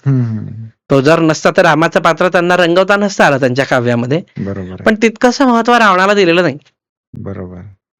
त्याच्यामुळे तसे तितके त्याचे खुलासे नाही. त्या रावणासाठी जर लंकेतल्या लोकांनी एखादा ग्रंथ लिहिला असेल तर तो आपल्यापर्यंत आला नाही. पण वाल्मिकी रामायणामध्ये तरी मूळ असे दाखले नाहीत. बरं. तर तुम्ही जसं रामायणावर आणि महाभारतावर दोन्ही याच्यावर आख्यानं लिहिलेली आहेत. हो, कीर्तनी आख्यानं लिहिलीत मी. तर ते काय असतं? कीर्तनी आख्यानं म्हणजे काय असतं, आजकाल आता काही काही जे काव्य आहे अगदी औरसं काव्य निर्माण व्हायला लागलं. त्याला आमच्या काव्यशास्त्राच्या भाषेमध्ये चित्रकाव्य असं म्हणतात. अच्छा. अगदी त्या काव्याला रस नाही, रीत नाही, अलंकार नाही, छंद नाही. कारण काव्य कसं असलं पाहिजे, ते गेय असलं पाहिजे की गाता आलं पाहिजे. हा काव्याचा प्रमुख उद्देश. आमचा अगदी मम्मट सुद्धा काव्यप्रकाश नावाच्या ग्रंथामध्ये काव्याचं लक्षण सांगताना म्हणतो, तददोषौ शब्दार्थौ सगुणावनलंकृती पुनक्वापी. काव्य कसं असलं पाहिजे? शब्द आणि अर्थ तर आहेतच, कुठेतरी त्याच्यामध्ये माधुर्य, ओज, प्रासाद असा गुण असला पाहिजे. आणि पाहिल्याबरोबर अगदी सहज गतीने दुसऱ्याला ते आवडणारं असं असावं. ते छंद काव्य झालं सगळं. मुक्त काव्य हा काव्य प्रकार वेगळा आहे. काही जणांना तो आवडतो, पण मला मात्र मुक्त काव्य कधी आवडलं नाही. छंदाशिवाय काव्य नाही असं आमच्या पूर्वजांनी आमच्या मनावरती बिंबवलं. त्याच्यामुळे मुक्त काव्याकडे आमचा ओढा नाही. तर ते काव्य कीर्तनी माध्यमातून कसं समोर प्रगट करता येईल. आता भागवताचं सुद्धा माझं त्या ठिकाणी आख्यान स्वरूपात लेखन सुरू झालंय. पहिले दशम स्कंध घेतलाय, कारण त्यात आलेलं कृष्ण चरित्र सुद्धा अगदी. तर त्याला राजहंस काव्य जे आहे त्याची चाल सुद्धा फार सुंदर आहे. श्री शुकमुनी जे सांगती परीक्षितीला, हरीची ती अगम्य लीला. या भागवती दशम स्कंध प्राण, आला कैवल्य निधान. जन्मला तिथे मथुरेला, गोकुळी केली ती लीला. राज्य हिते द्वारवतीला, अर्पुनी ऐसे आपुल्या त्या लोकाला. अन आला जीवही गेला.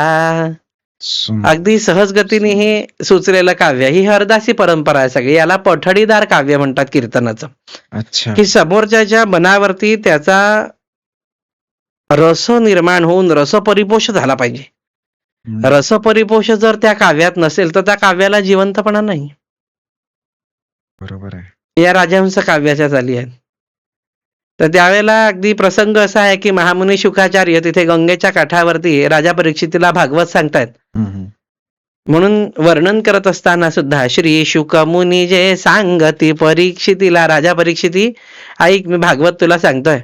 या भागवतामध्ये 12 स्कंध आहेत आणि त्यातला दशम स्कंध म्हणजे प्रत्यक्ष भगवंताचा प्राण आहे असं म्हटलं जातं. अच्छा. या भागवती दशम स्कंध प्राण, आला कैवल्य निधान. की ज्याला आपण कैवल्याचं निधान म्हणतो, असा अनंत कोटीचा ब्रह्मांड नायक असलेला परमात्मा या दशमस्कंधामध्ये अवतीर्ण झाल्याचा उल्लेख माझ्या वडिलांनी त्या व्यास महामुनींनी केलेला आहे. आणि राजा आता तुला मी हे ऐकवतोय, तू ऐक. जन्मला तिथे मथुरेला. त्याचा जन्म तू म्हणतो गोकुळात झाला? अरे नाही, त्याचा जन्म मथुरेत झाला. गोकुळी केली ती लीला. गोकुळामध्ये आणि वृंदावनामध्ये त्यांनी ते लीला केली. राज्य ही ते द्वारवतीला. राज्य त्या द्वारकेमध्ये प्रस्थापित केलं त्यांनी, पण स्वतः राजा झाला नाही. कारण गोकुळातल्या असलेल्या त्यांना राजपदाचा अधिकार नव्हता, म्हणून स्वतः राजा झाला नाही. तसं सरस काव्य निर्माण झालं ही आमची हरदासी परंपरा आहे. रामायणामध्ये सुद्धा त्या ठिकाणी निर्माण केलेलं काव्य जे आहे म्हणजे माझ्या हातून अगदी सहज सुचतं. फक्त थोडी शांतता हवी असते आणि ती रात्रीच्या वेळी किंवा पहाटेच्या वेळी मिळते. त्यावेळेला जनरली माझे सगळे 99% देवघरामध्ये पूजा झाल्यानंतर पहाटेच्या वेळेला स्फुरलेले काव्य आहेत सगळे.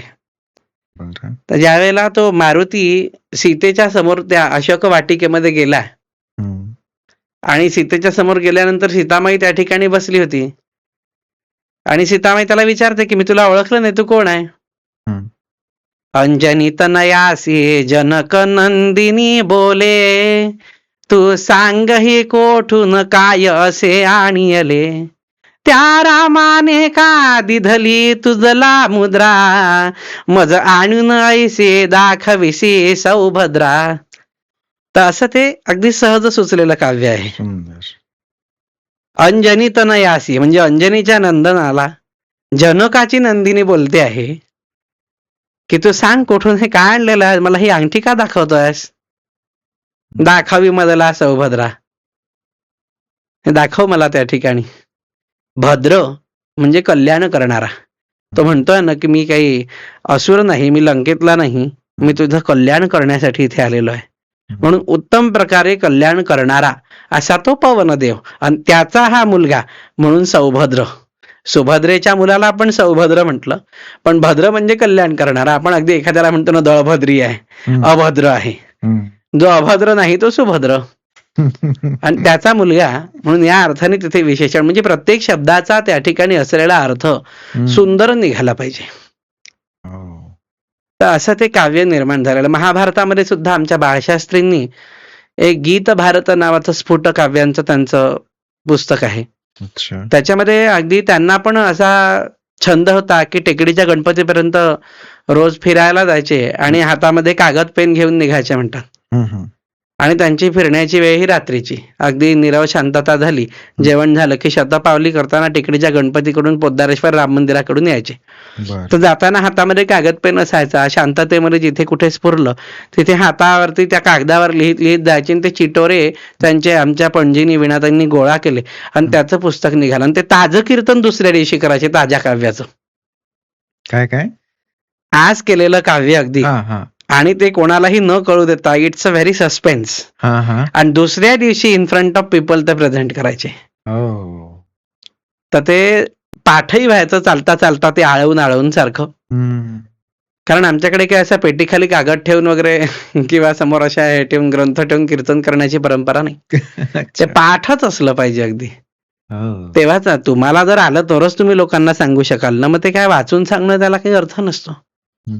तर ती एक फार सुंदर अशी ती परंपरा त्यांची होती. बाळशास्त्रींनी केलेले वर्णन सुद्धा फार सुंदर आहेत की अगदी त्यांनी जे महाभारताची जी सुरुवात केली, महाभारताच्या काव्यांची ही त्यांनी केलेली सुरुवात आहे.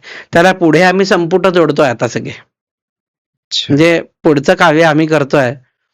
त्यांनी जे केलं ते खरं काव्य ते होतं. अगदी त्या महाभारताची सुरुवात महाभिष राजाच्या आख्यानापासून होते. तर त्यामध्ये अयोध्येचं वर्णन न करता म्हणजे अयोध्या हे नाव न घेता वर्णन अयोध्येचं केलंय. मोक्षदायिनी पुरीत पहिले स्थान जिला लाभले, निराकार निर्गुण परमेश्वर जेथे लोभावले. मोक्षदायिनी असलेल्या पुरीमध्ये पहिलं स्थान जिला लाभलं अशी ती नगरी. सगळे विशेषण आहेत. निराकार निर्गुण परमेश्वर जेथे लोभावले. निराकार निर्गुण असलेल्या परमात्म्याला सुद्धा वाटलं की मी इथे अवतार घेतला पाहिजे. मांधाता रंती देवराजा हरिश्चंद्र ज्या स्थळी. बाळशास्त्रींचं काव्य आहे की मांधाता रंतीदेव हरिश्चंद्र ज्या स्थळावरती निर्माण झाले. विद्या विक्रम धैर्य तपस्या सनाथ करीती बळी. विद्या पराक्रम आणि तपश्चर्या या तिन्ही गोष्टींचा आगार असलेलं असं ते रघुकुळ. पण नाव नाही घातलं कुठे. आणि ते म्हणतात मानवेंद्र वैवस्वत निर्मी. मानवेंद्र वैवस्वत म्हणजे मानवांचा इंद्र कोण तर मनू. तर वैवस्वत नावाच्या मनूनी जिचं निर्माण केलं. तपस्या बळे आद्य कवी वर्णी यद गुणगण सर्वाहून आगळे. आद्य कवी वर्णी म्हणजे वर्णन करतो. यद गुणगण जिचे गुण आणि गण म्हणजे तिथले गण म्हणजे कोण तर प्रजा लोक. बरोबर. आणि गुण म्हणजे क्वालिटीज तिथल्या सगळ्या. सर्वाहून आगळे सगळ्यांपेक्षा वेगळं. मग आद्य कवी कोण? वाल्मिकी. वाल्मिकींनी जिचं वर्णन सगळ्यांहून निराळं केलं आहे अशी ती. जन्म घे तिथे करुणाघन परमेश्वर. करुणाघन असलेला परमेश्वर तिथे जन्म घेतो. आणि त्या नगरीचं म्हणजे पहा आता पूर्ण काव्य जर वाचलं तर कोणाच्या डोक्यातच शिरणार नाही की हे वर्णन कशाचं आहे म्हणून. राजांची नावं घेतल्यानंतर थोडासा एक हिंट मिळते. वैवस्वत म्हणून निर्माण केली म्हटल्यानंतर थोडी हिंट मिळते. पण सगळी विशेषणं वापरल्यानंतर अयोध्या किंवा साकेत नगरी नावच घातलं नाही पण वर्णन सगळं अयोध्येचं. तर याला त्या ठिकाणी प्रश्न काव्य सुद्धा म्हटलं जातं. अच्छा. की ज्याच्यामध्ये हा काव्याचा एक प्रकार आहे त्यांनी निर्माण केलेला की सगळं काव्य तिथेच आहे. आता कुट काव्य असतात, स्फुट काव्य असतात. तसं हे जे काव्य आहे त्यांनी निर्माण केलेलं प्रश्न काव्य की त्याच्यामध्ये सगळी संकल्पना मांडली आहे पण नाव नाही टाकलं. ते तुम्ही ओळखायचं. यो जानाती स पंडित. ज्यांनी ओळखलं तो विद्वान असं त्यांचं मत होतं. सुंदर. तर ही काव्याची परंपरा चालत आलेली आहे सगळी. सुंदर. तर आता तुम्ही जे एक म्हटलं की तुमच्या इथे पोथी घेऊन वाचण्याची परंपरा नाही. कीर्तन करताना पूर्ण ते पाठच असायला पाहिजे. तर आता भागवत तर खूपच मोठा आहे. 18,000 श्लोकांची संथा आमची पूर्ण झाली आहे व्याकरणासहित.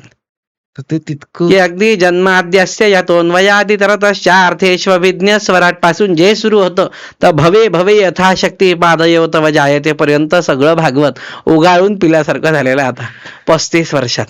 त्याच्यामुळे पोथी न घेता सुद्धा कोणत्या अध्यायामध्ये कोणत्या स्कंधामध्ये काय कशाचं वर्णन केलेलं आहे हे अगदी सहज सांगता येतं. फक्त पंचम स्कंध जो आहे तो जरा भूगोल आणि खगोल वर्णनाचाच आहे. प्रियव्रत राजाचे सगळे असलेले पुत्र, तर तो भाग सगळ्या गद्यामध्ये आलेला आहे.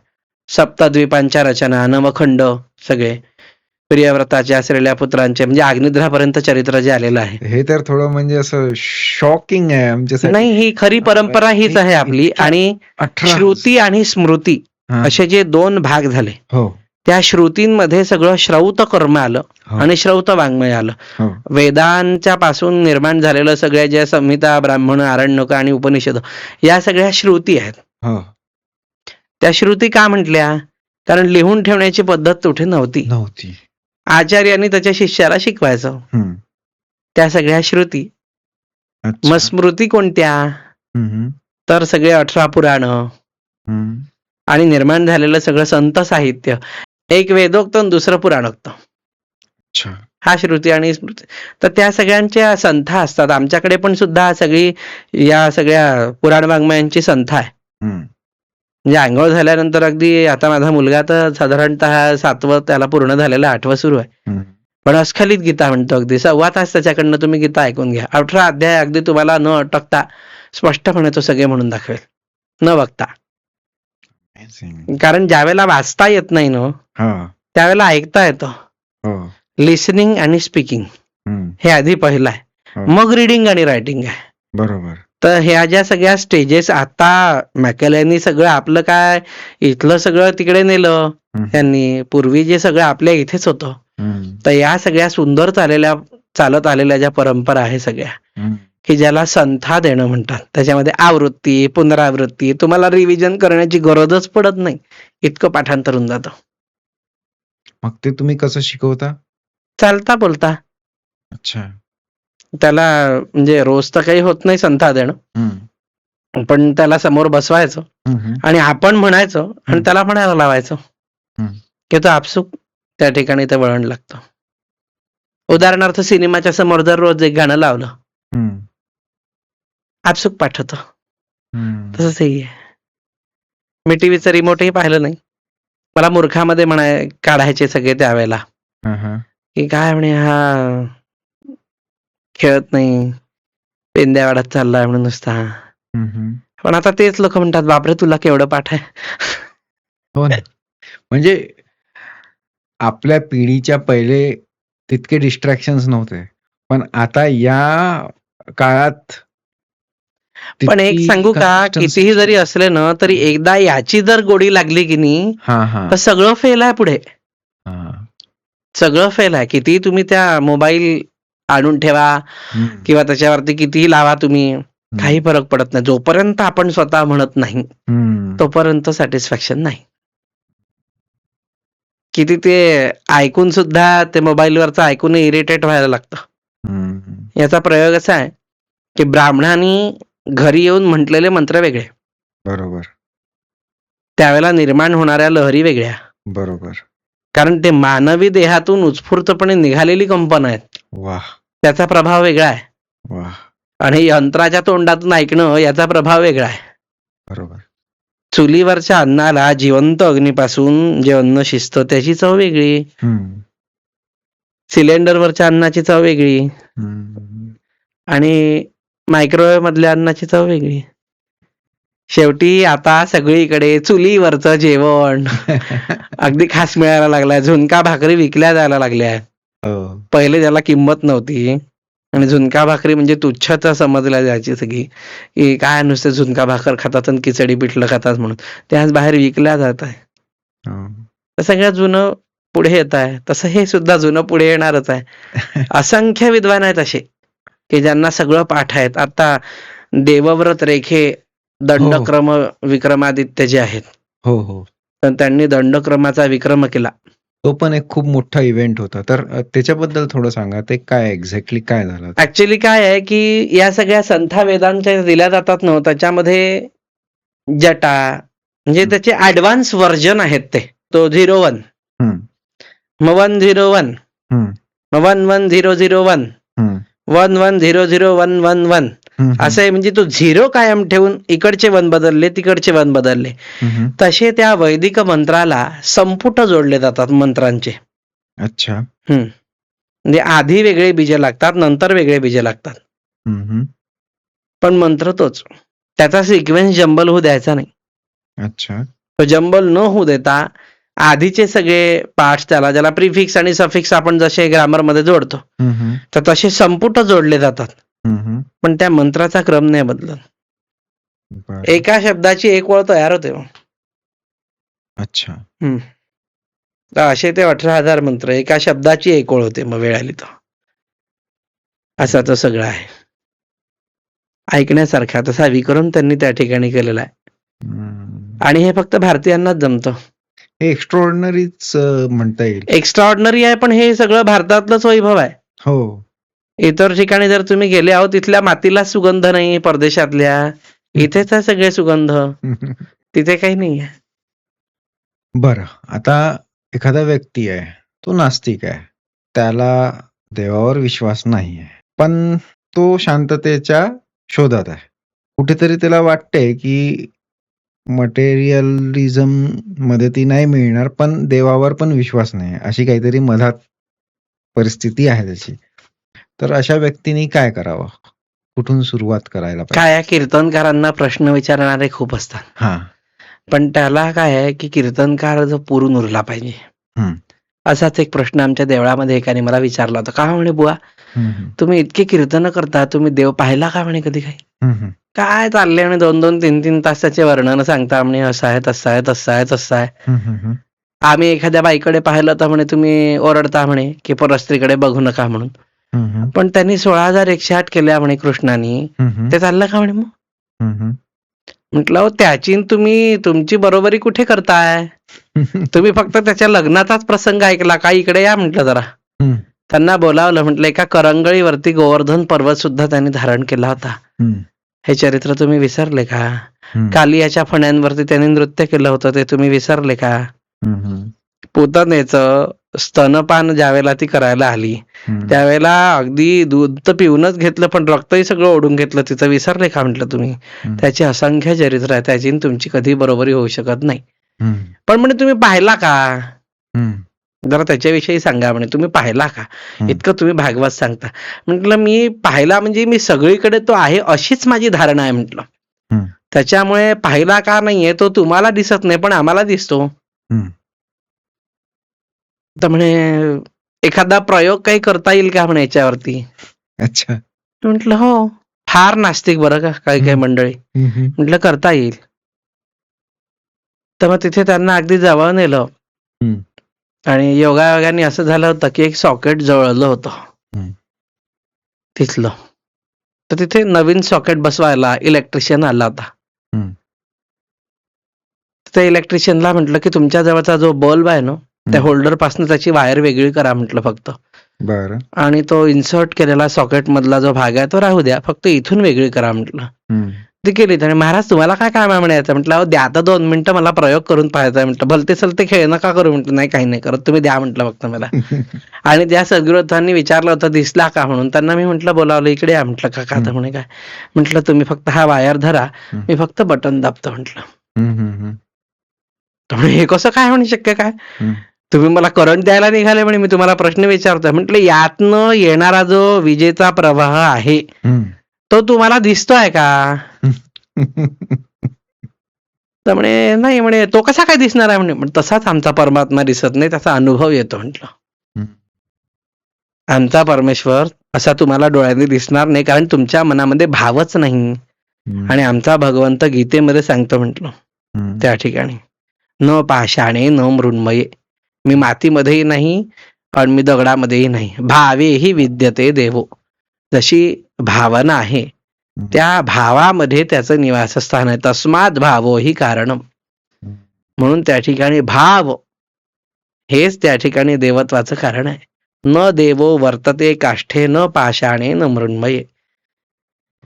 तो लाकडात नाही, दगडात नाही, कशात नाही, पण जिथे भाव आहे, अगदी रस्त्यावरती साध्या असलेल्या पाषाणावरती त्याचं पाचारण करून त्याला शेंदूर लावला तरी तो प्रसन्न झाल्याशिवाय राहत नाही. कारण चराचर व्यापी असलेला तो परमात्मा आहे. त्याला ब्रह्मांड नायक म्हणतात. तर त्याचं व्यापकत्व सगळीकडे आहे म्हटलं. आणि तुम्ही म्हटलं की दिसत नाही. म्हटलं अहो मला एक सांगा, या ठिकाणी तुम्ही लावलेला फोन तुमच्या मुलीला ऐकू जातो, बरोबर ना? म्हटलं तो मोबाईल तुमच्या हातात आहे.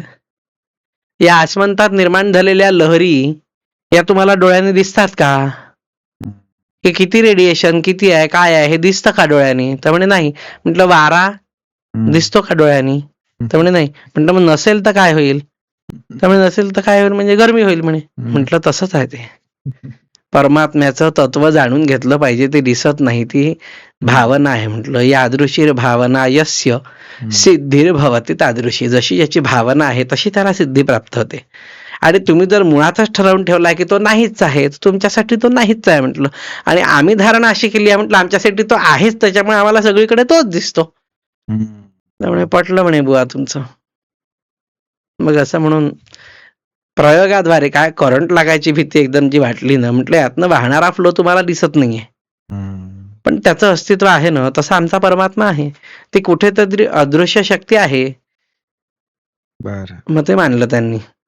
बरं आता अजून एक असं की आता एक स्वतः मी नास्तिक आहे त्याचा आपण एक स्किनॅरिओ बघितला, पण आता माझे मायबाप नास्तिक आहे आणि मी नवीन पिढीतला आहे and I want to explore this spiritual world.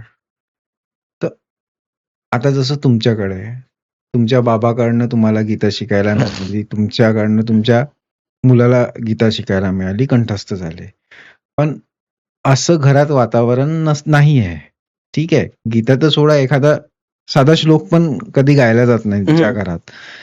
तर अशा व्यक्तीला जर शिकायचं असेल तर त्याच्यासाठी काय मार्ग आहे? शिकायचं असेल त्याच्यासाठी मार्ग सगळेच आहे. काय असतं की कोणतीही गोष्ट शिकत असताना ती कशी शिकली पाहिजे, तर 100% काही एकच जण कोणी शिकवत नाही. बरं. आचार्यात पादमाधत्ते 25% grasp it from your mentors. Okay. पादम शिष्यम स्वमेधया and 25 by using your mind. कालेन पादमाधत्ते 25% grasp as per the condition, ज्याला प्रसंगावधान म्हणतो ते. पादम स ब्रह्मचारीभिः 25% फ्रॉम युअर फ्रेंड्स. शिव्या शिकवल्या जातात का? आई वडिलांनी कोणत्या तरी मुलाला सांगितलं का की घाणेरड्या शिव्या तू दे, तरी मुलं देतात. का देतात? आई वडील तर काही शिकवत नाही, शाळेतले शिक्षकही शिकवत नाही. बरोबर आहे. मग ह्या कशा येतात पटपट? तशाच सारखं ज्याला काही बॅकग्राऊंड नाही, वास्तविक धर्म ही संकल्पना म्हणजे काही कपाळावरती टिळा गळ्यामध्ये माळा म्हणजे धर्म नव्हे. बरोबर. धर्म या शब्दाची जर व्याख्या सांगायची झाली तर ध्रुव धारण पोषणे धर्म. हा एखाद्या गोष्टीचं कर्तव्य पालन करणं हा त्याचा धर्म आहे. एखाद्याने जर म्हटलं की मला देवळामध्ये जायला वेळ नाही, पण मी जर डॉक्टर आहे तर मी देवळामध्ये जाणार नाही, तर त्याली रुग्णसेवा ही ईश्वर सेवा मानून जर केली तर तो धार्मिक आहे. शेतकऱ्यांनी जर म्हटलं, अगदी आमच्या सावतामाळी जे होते त्यांनी काय म्हटलं, कांदा मुळा भाजी अवघी मिठाई माझी. सुंदर. की अगदी सगळ्यांनी प्रत्येकाने आपापल्या कर्मामध्ये, फक्त मी सांगितलं काय की भगवंतांनी गीतेत काय सांगितलं, भावेही विद्यते देवो. मग तुम्ही त्याची खूप पूजा केली, पण पूजा केल्यानंतर तुमच्या मनामध्ये जर दुसऱ्याच्या विषयी तिरस्काराची भावना असेल तर तो देव फळ देईल का? नाही. म्हणून त्या ठिकाणी भाव हा सगळ्यात मोठा, शुद्ध सात्विक मन असेल तिथेच परमेश्वराचा निवास आहे, इतरत्र नाही. नाही, पण माझा प्रश्न असा पण आहे त्यात एक की आता जसं पुष्कळ सारी मिसइन्फॉर्मेशन अवेलेबल आहे, जसं तुम्ही सांगितलं की जे टीव्हीवर दाखवलं जातं ते काही शुद्ध नसतं, तर अशा वेळेला एखाद्याने शिकावं कसं? जर त्याला जाणून घ्यायचं आहे खरं रामायण, खरं महाभारत किंवा खरी गीता त्याला जाणून घ्यायची आहे, तर ती कशी? कारण जर आपण म्हटलं की ती पुस्तकातून ती वाचून तर मला तरी वाटत नाही की ते ऍज अ बिगिनर ते शक्य आहे. प्रॅक्टिकली तितकं शक्य आहे. याला काय असतं, प्रत्येक गोष्टीला एक तर पहिली आवड असावी लागते आणि दुसरी सवड असावी लागते. आजकाल लोकांजवळ वेळच नाही. बरं. इतकं फास्ट लाईफ झालाय, इतकं फास्ट लाईफ झालेलं आहे की लगेच आता माझ्याकडे पण काही विद्यार्थी येतात शिकायला. महाराजाला कीर्तन करायचं आहे, कीर्तन शिकवाल का? म्हटलं ही शिकवायची गोष्ट नसते, तो उपासनेचा भाग आहे. कीर्तन म्हणजे काय असं पाठांतर केलं आणि सांगितलं अशातला भाग नव्हे. ते उत्स्फूर्त आलं पाहिजे, ते मनातून आलं पाहिजे. एखादी स्क्रिप्ट मी पाठांतर केली तर तो काही नाट्याचा प्रयोग नाही, नाटकाचा. एखाद्या नाटकामध्ये एखादं पात्र तिथे रंगवायचं अशातला काही भाग नाहीये. ते त्या ठिकाणी तुम्हाला सिद्धांत आणि दृष्टांत तसे सांगता आले पाहिजे बरोबर. त्याचं नाव कीर्तन आहे. तर म्हणे नाही पण इतका वेळ नाही, म्हणजे उन्हाळ्याच्या सुट्टीत जमेल का? म्हटलं उन्हाळ्याच्या सुट्टीत तर बिलकुल जमणार नाही. जसं तुमच्या मुलाला झोपा काढायला आवडतं आणि तुम्हाला झोपा काढायला आवडतं, मलाही आवडतं म्हटलं. उन्हाळ्यात जमत नाही ते. त्याच्यामुळे म्हटलं तुम्ही त्याला सातत्याने इतकी सगळी तयारी करून आणा, मग पुढचं मी शिकवतो. तर त्यांना आता वेळच नाही, असं अगदी क्विक झालेला आहे. बटन दाबलं की कसं यंत्र सुरू होतं तसं काही बटन दाबलं की कीर्तन सुरू होत नाही. त्याच्यासाठी त्या गोष्टीचं सातत्य असावं लागतं, ती उपासना असावी लागते. त्या गोष्टींच्या मार्फत जर केलं तर ते सगळं करता येतं. सहज शक्य आहे की ज्याला उमगलं नाही त्याला उमगवायचं असेल तर सहज शक्य आहे.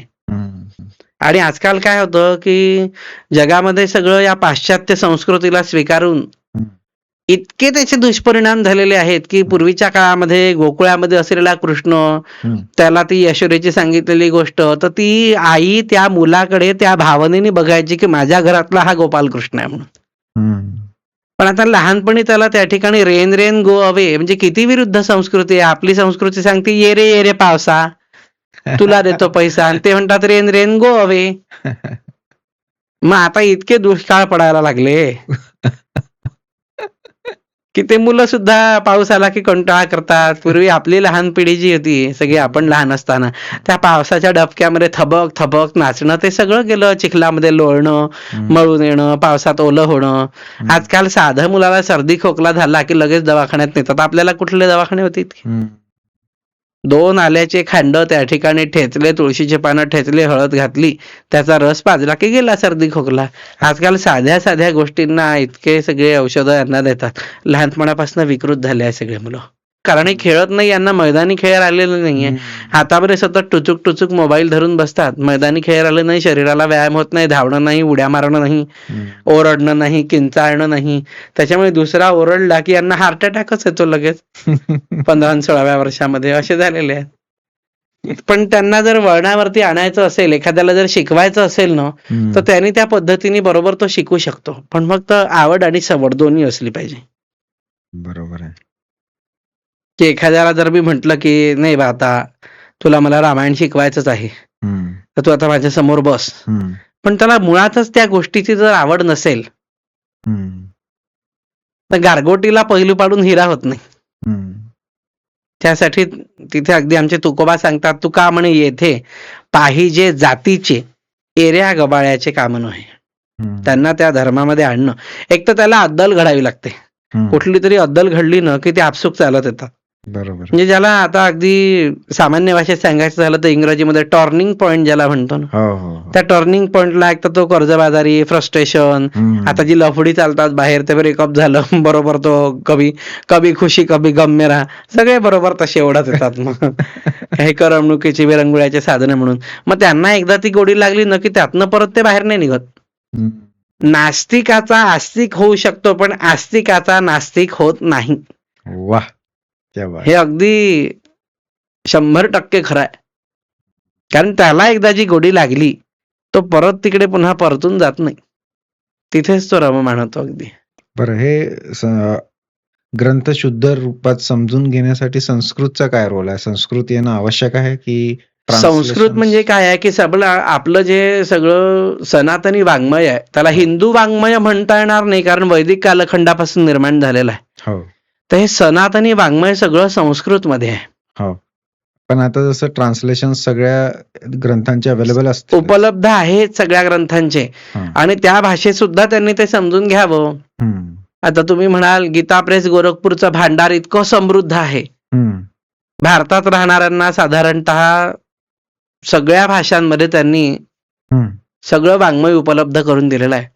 तेलुगू व्हर्जन आहे, तामिळ व्हर्जन आहे, कन्नड आहे, मल्याळी आहे, हिंदी आहे, मराठी आहे, आसमी, बांगला, ओडिया, हम्म. सगळ्या भारतीय भाषांमध्ये त्यांनी जवळजवळ संस्करणं केली आहे आणि एक इंग्लिशमध्ये पण आहे. बरोबर. तर सगळ्या याच्यामध्ये अगदी सरळ जर अर्थ वाचलेली ओळ कळत नसेल तर त्याला मूर्खच म्हटलं पाहिजे. मग की त्या ठिकाणी म्हटलंय की संजय उवाच, म्हणजे संजय म्हणाला होता, हम्म. हे वाचल्यानंतर जर कळलं नाही तर मग त्याला आपण काय म्हणू. हम्म. आणि त्याच्यावर टिप्पण्या पण आहेत बऱ्याच लोकांच्या. हो, टीकाकारांनी टीका केल्या, पण प्रत्येकाचा बघण्याचा आता समोर असलेला जो वंशवृक्ष आहे, हे जे बांबूचं असलेलं जे जंगल या ठिकाणी मला दिसत आहे, हम्म. तर ते समोर असलेलं अरण्य, तिथे असलेले हिंस्त्र श्वापद, ज्या दृष्टीने मी पाहिल त्या दृष्टीने तुम्ही बघणार का? नाही. त्याकडे माझा बघण्याचा दृष्टिकोन वेगळा असेल, बरोबर आहे. तुमचा बघण्याचा दृष्टिकोन वेगळा असेल. बरोबर. ज्याने ज्या ज्या दृष्टीने त्या ग्रंथाकडे पाहिलं त्यांनी तसे त्याच्यावरती टीका केल्या. तर त्या प्रत्येकाला वाटतं की या ठिकाणी आपण याच्यावरती काहीतरी लिखाण केलं पाहिजे. तो आपला कागद पेन घेऊन बसला आणि त्यांनी त्या टीका केल्या. ज्याला ज्याला जे पण सुंदर आहे, सगळ्यांचा जर अभ्यास केला तर सगळ्या टीका सुंदर आहे प्रत्येकाने, आणि त्यातून मग आपल्याला काय अर्थ अभिप्रेत होतो ते आपणही लिहू शकतो. त्यासाठी त्या टीका आहे की ते समजावं. हम्म.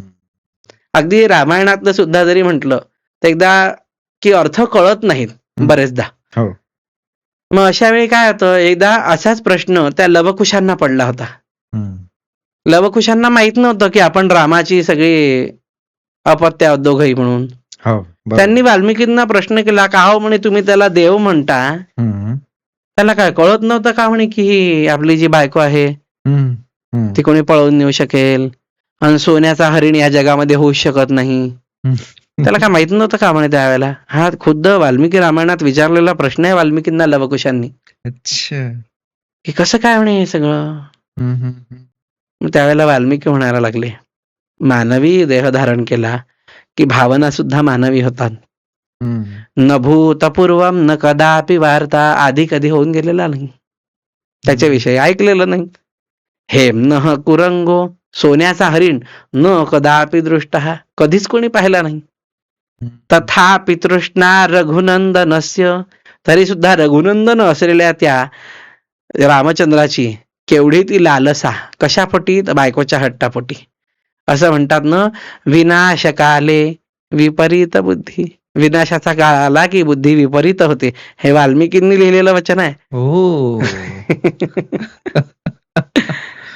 हा सगळा म्हणजे अगदी विनाशकाले विपरीत बुद्धी हा तो थेरम, त्याच्यावरती वरचं एक्झाम्पल, हो. आणि मग तो प्रूव्ह करून दिला.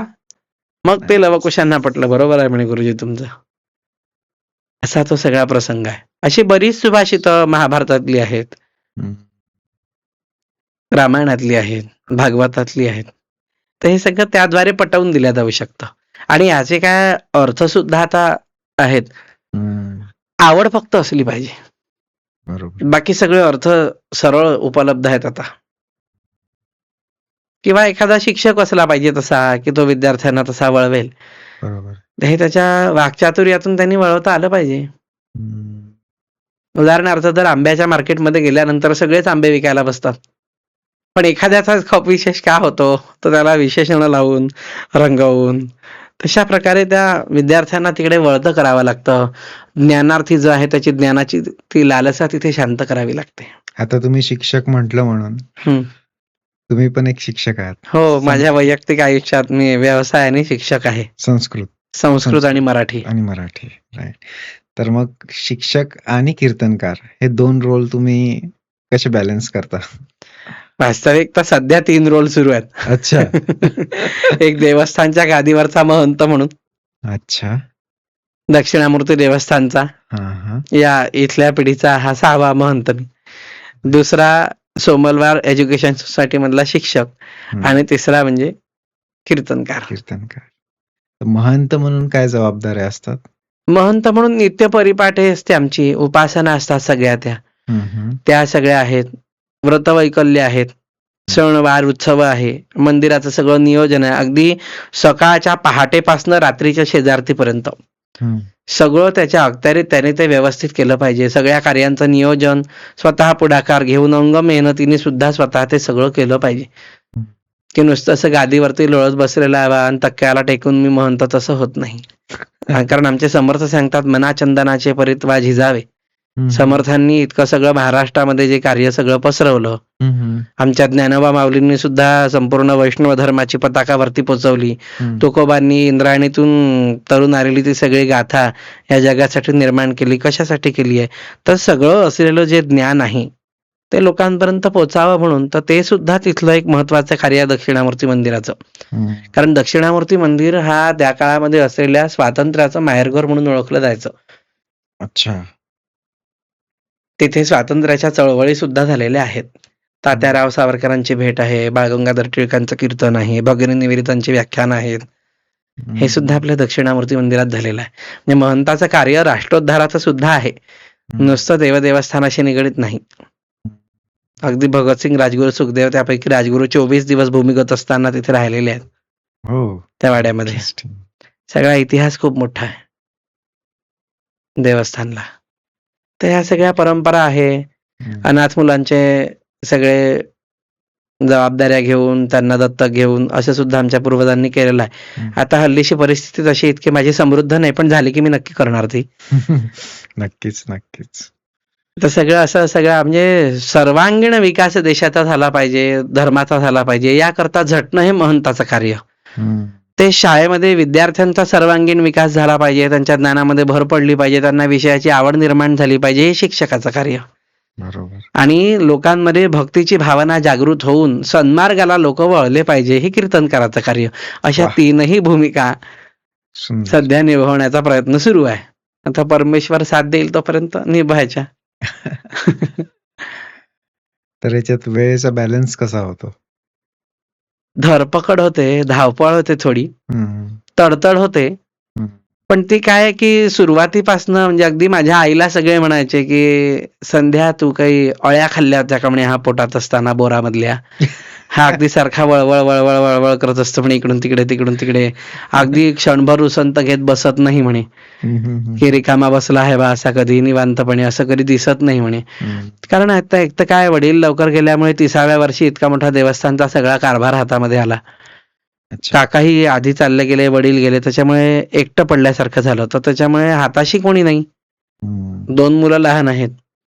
तर ती महंत परंपरा सांभाळणं श्रावणामध्ये तर फार तडतड होते. 2 किंवा 2.5 तास झोप होते फक्त. कारण रात्री सगळे उपासनेचे सगळे कार्य चालतात. 6:30ला भागवत म्हटलं की आधी नुसतं भागवताचं विवेचन नसतं ना, त्याच्या आधी संहितेचा पाठ असतो. तासभर संहिता असते अगोदर देवघरामध्ये, त्याच्या आधी पूजा असते. 3:30ला जे रुटीन सुरू होतं ते रात्री 11:30 पर्यंत चालतं. असा तो महिना जरा तडतडीचा जातो हाताशी कोणी नसल्यामुळे. पोरं मोठे झाले की परमेश्वर ती वेळ निभावून देईल. कारण कालाय तस्मै नमः, प्रत्येक गोष्टीवरती काळ हे एकमेव औषध आहे. त्या दृष्टीने मुलांनाही तसं तयार करतोय की ते सुद्धा त्याच्यामध्ये सहभागी होऊन आणि आनंदाने सहभागी होतात, आपण जर वळण लावलं तर. तर त्या सगळ्या तडतड होते, पण निघून जाईन का. या आशेवरती आशावादी जीवन जगत आहे सध्या. नक्कीच नक्कीच निघेल. तर आता एक स्ट्रेस, एन्झायटी एक कॉमन झालेलं आहे नवीन जनरेशन मध्ये. तर याच्यावर काही उपाय आपल्या ग्रंथांमध्ये आहेत का? आहेत ना, ध्यान मंत्र आहेत. हे आता काय, हे सगळं आता पुढे आणलं म्हणून आहे, हे पूर्वीपासूनच आहे.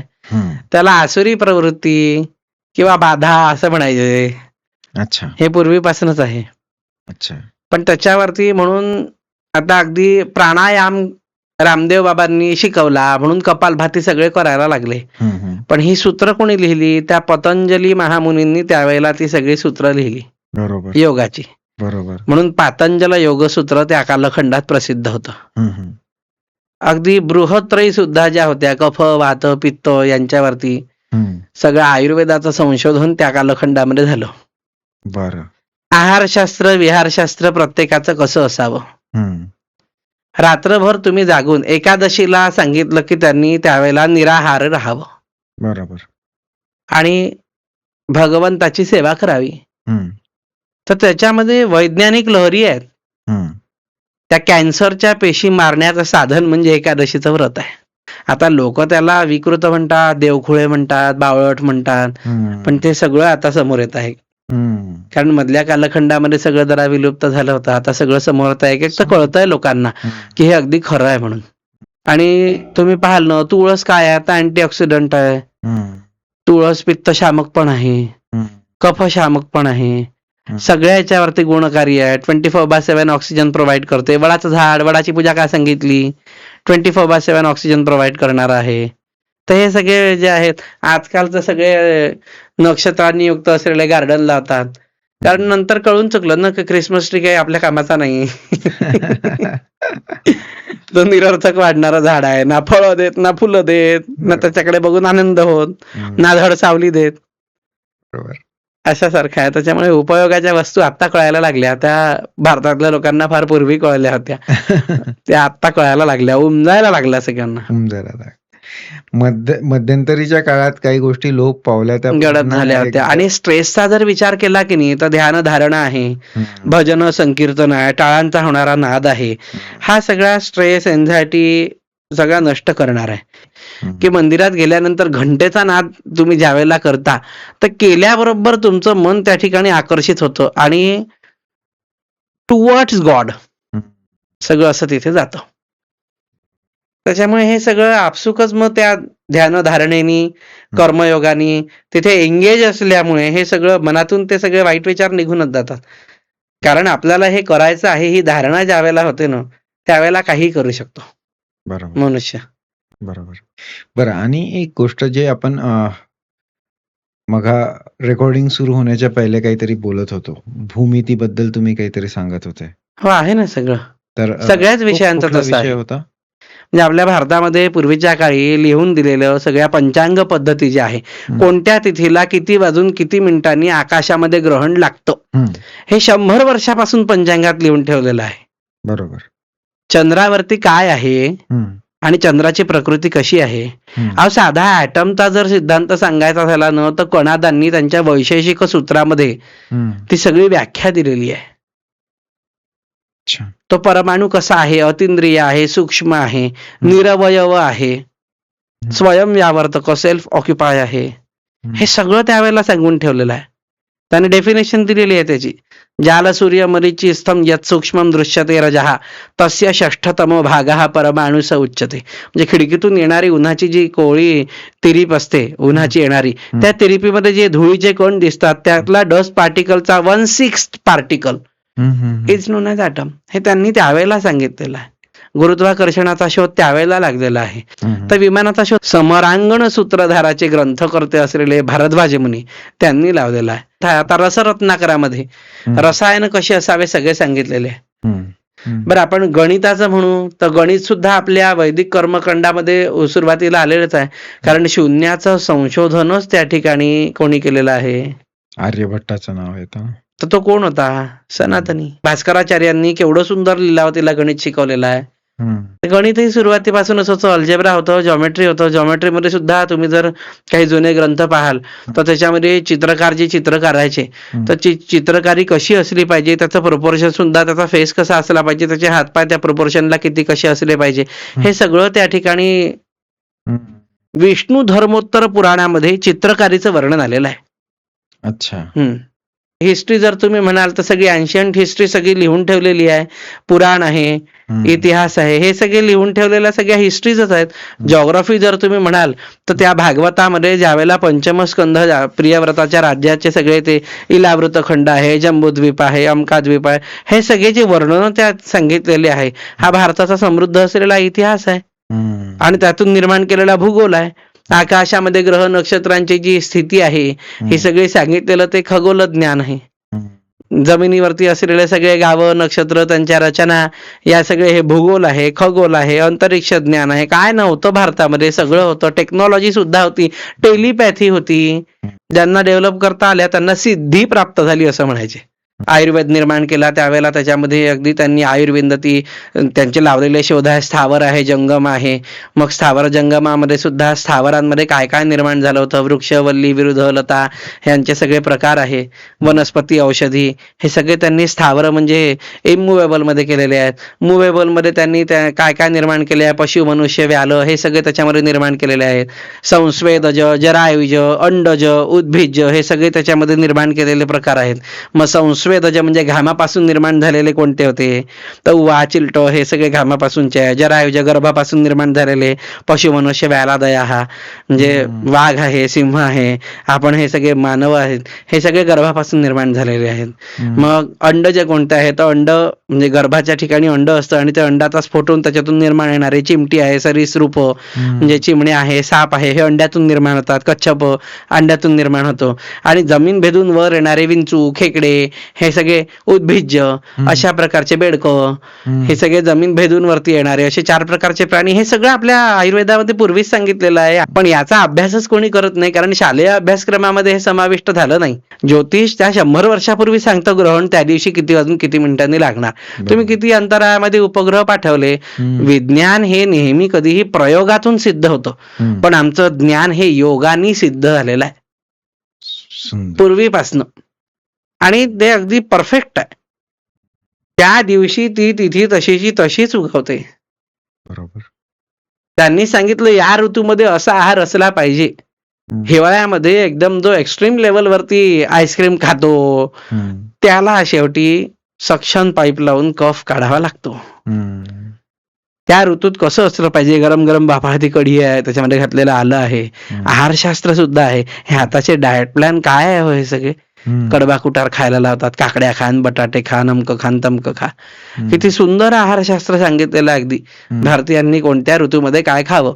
आता 4 महिने आम्ही कांदा लसूण खात नाही तर आम्हाला लोक नावं ठेवतात की तुम्ही कांदा लसूण खात नाही, पण आम्हाला साठी सर्दी खोकला सुद्धा होत नाही, अपचन होत नाही, काही होत नाही, कारण त्यावेळेला ती पचनशक्ती मंदावते म्हणून ते नको सांगितलं. हा त्याच्या पाठीमागचा तर्क आहे. पण तो न जाणून घेता लोक त्याचा वेगळाच विचित्र असा उहापोह करत गेलेले आहे. हे एक भारताचं दुर्दैव आहे की लोक लवकर कोणत्या गोष्टी मानत नाहीत.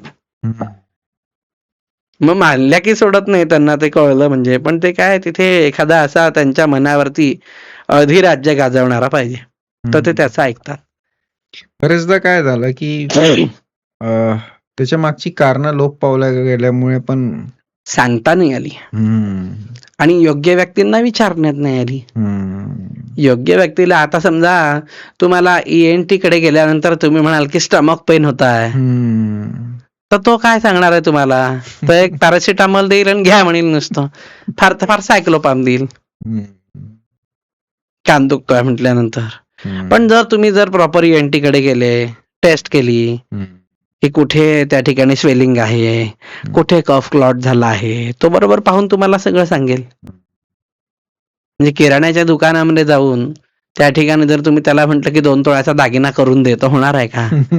त्यासाठी सगळ्यांनी तिथे त्या त्या क्षेत्रामध्ये समोर जायचं, तर त्या क्षेत्रातला अभ्यास केला पाहिजे, तर समोर जाता येतं. किती समृद्ध ज्ञान आहे. नालंदा तक्षशिला जाळल्यानं असंख्य ज्ञानाचं सगळं त्याच्यामध्ये संहार झालेला आहे. बरोबर. तो ज्ञानसंहारच होता. महाभारतात जसा नरसंहार झाला ना, तसा ज्ञानाचा संहार नालंदा आणि तक्षशिलेच्या जाळण्याने केलेला आहे या लोकांनी.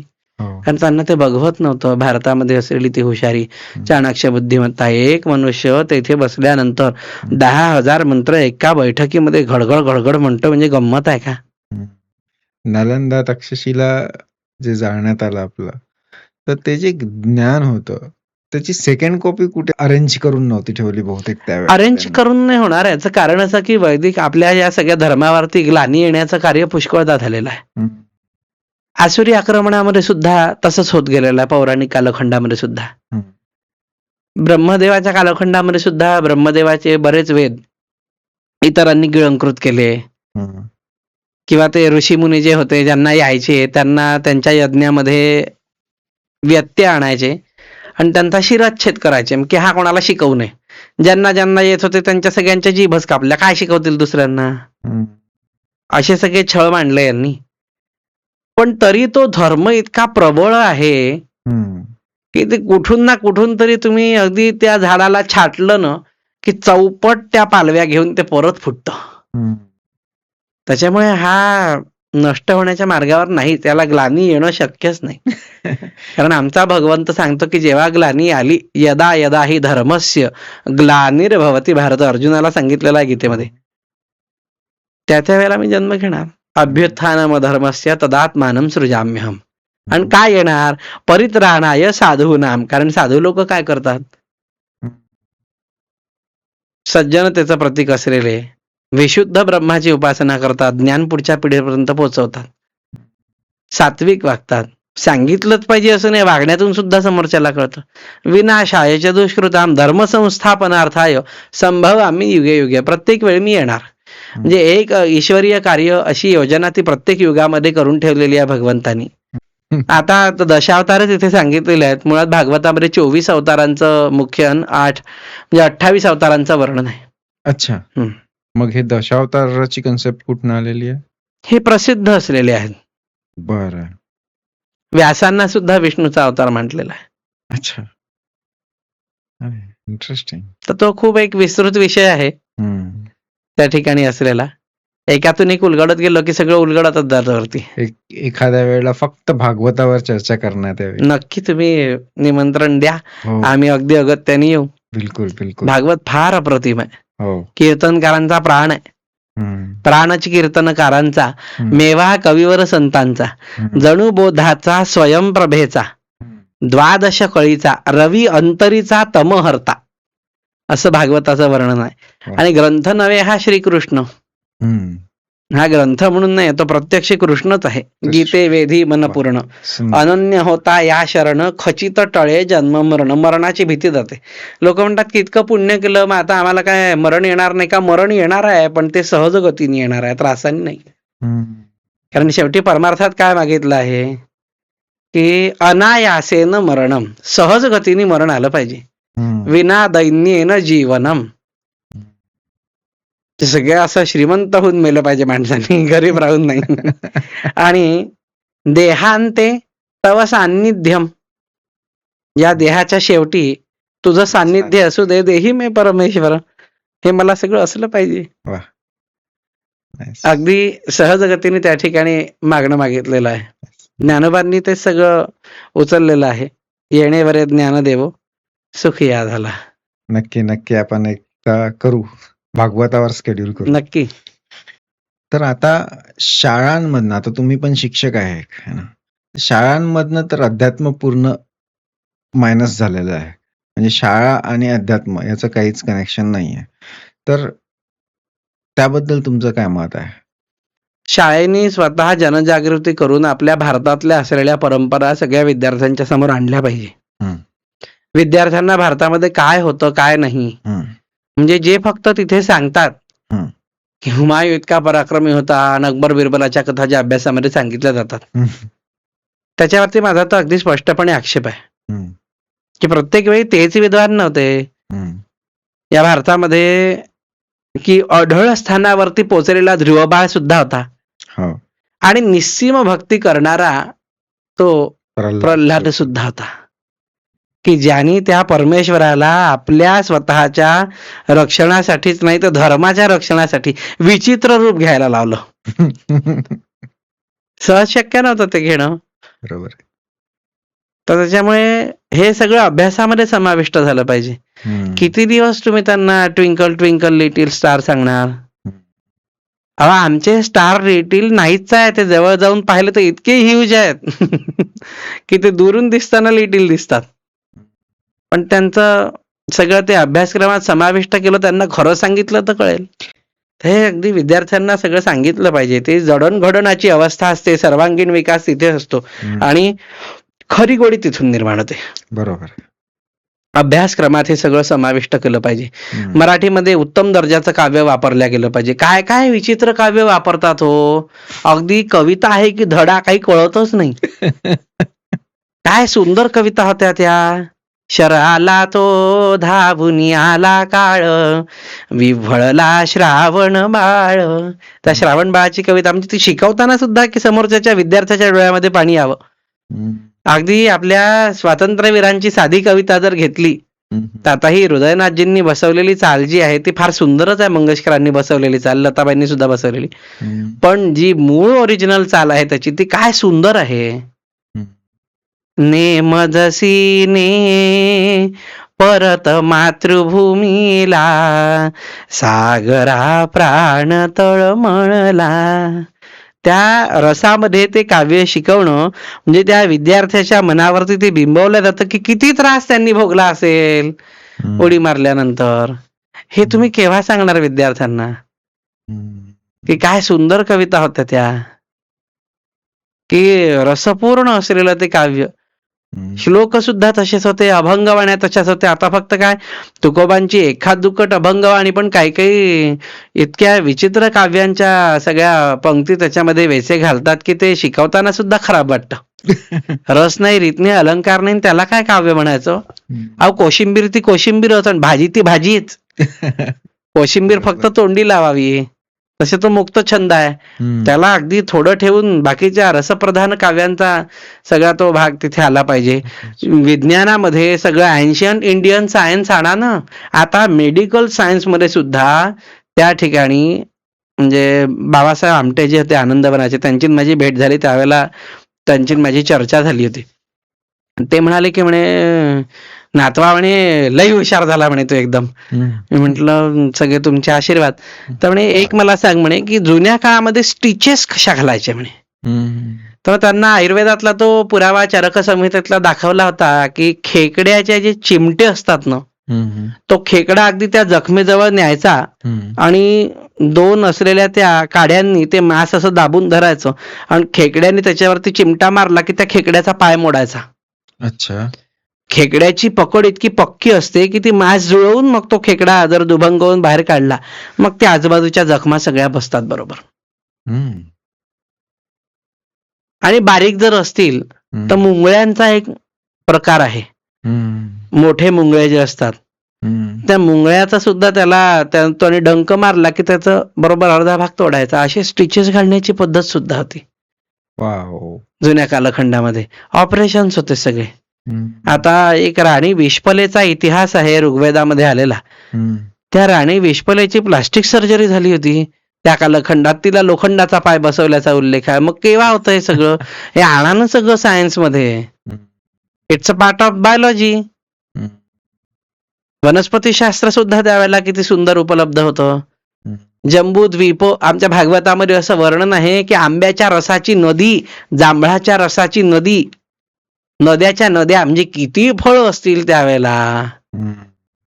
एखादा विषय तरी एन्शियंट सायन्स म्हणून हा असला पाहिजे. एन्शियंट सायन्सच आणलं पाहिजे. हे सगळं बाजूला केलं पाहिजे. तेव्हा विद्यार्थ्यांना खरं कळेल. हे तर सगळं शिकवतातच येतं, हे नेटवरून घेतील, पण एन्शियंट सायन्स सगळं आणलं पाहिजे. एन्शियंट हिस्ट्री आणली पाहिजे सगळी, काय होती काय नाही. त्याच्यामध्ये पुराण वाङ्मय सगळे आणले पाहिजे. की किती दिवस तुम्ही त्यांना हुमायूं, बाबर, अकबर सांगाल. बरोबर आहे. कधी छत्रपती आणा. अगदी वैदिक हिस्ट्री ते सगळे, म्हणजे वैदिक काळापासून तर आताच्या सगळ्या अर्वाचीन कालखंडापर्यंतचा इतिहास आणा. भूगोल आणा तेव्हाचा भूगोल आणि आताचा भूगोल कम्पॅरिझन करायला लावा त्यांना की कोणत्या ठिकाणी काय सगळे मिसप्लेस झालेलं आहे. असे सगळे टॉपिक द्या त्यांना. त्यांची उत्साहाची जी पातळी आहे ती वाढल्याशिवाय राहणार नाही आणि ते तितक्या जिद्दीने संशोधन करतील. सगळंच आहे. गणितामध्ये सुद्धा पूर्वीचं वैदिक गणित आता प्रसिद्ध झालेलं आहे. पूर्वीच्या कालखंडामध्ये जे मौखिक, ह्या सगळ्या श्रवण परंपरा पाढे पाठांतर केले तरच होतात. हे सगळं आपल्या भारतीयांचंच आहे. म्हणजे इतिहास आहे, भूगोल आहे, भाषाशास्त्र सुद्धा. त्या ठिकाणी स्वर कुठे असावे. आता मराठीमध्ये प्लुत स्वर नाहीच, वगळूनच टाकला त्यांनी मराठीच्या व्याकरणातनं. पण संस्कृत मध्ये प्लुत स्वर आहे. म्हणजे जी एखादे आई आपल्या मुलाला बाळा म्हणून हाक मारते तो दीर्घ झालेला स्वर आहे.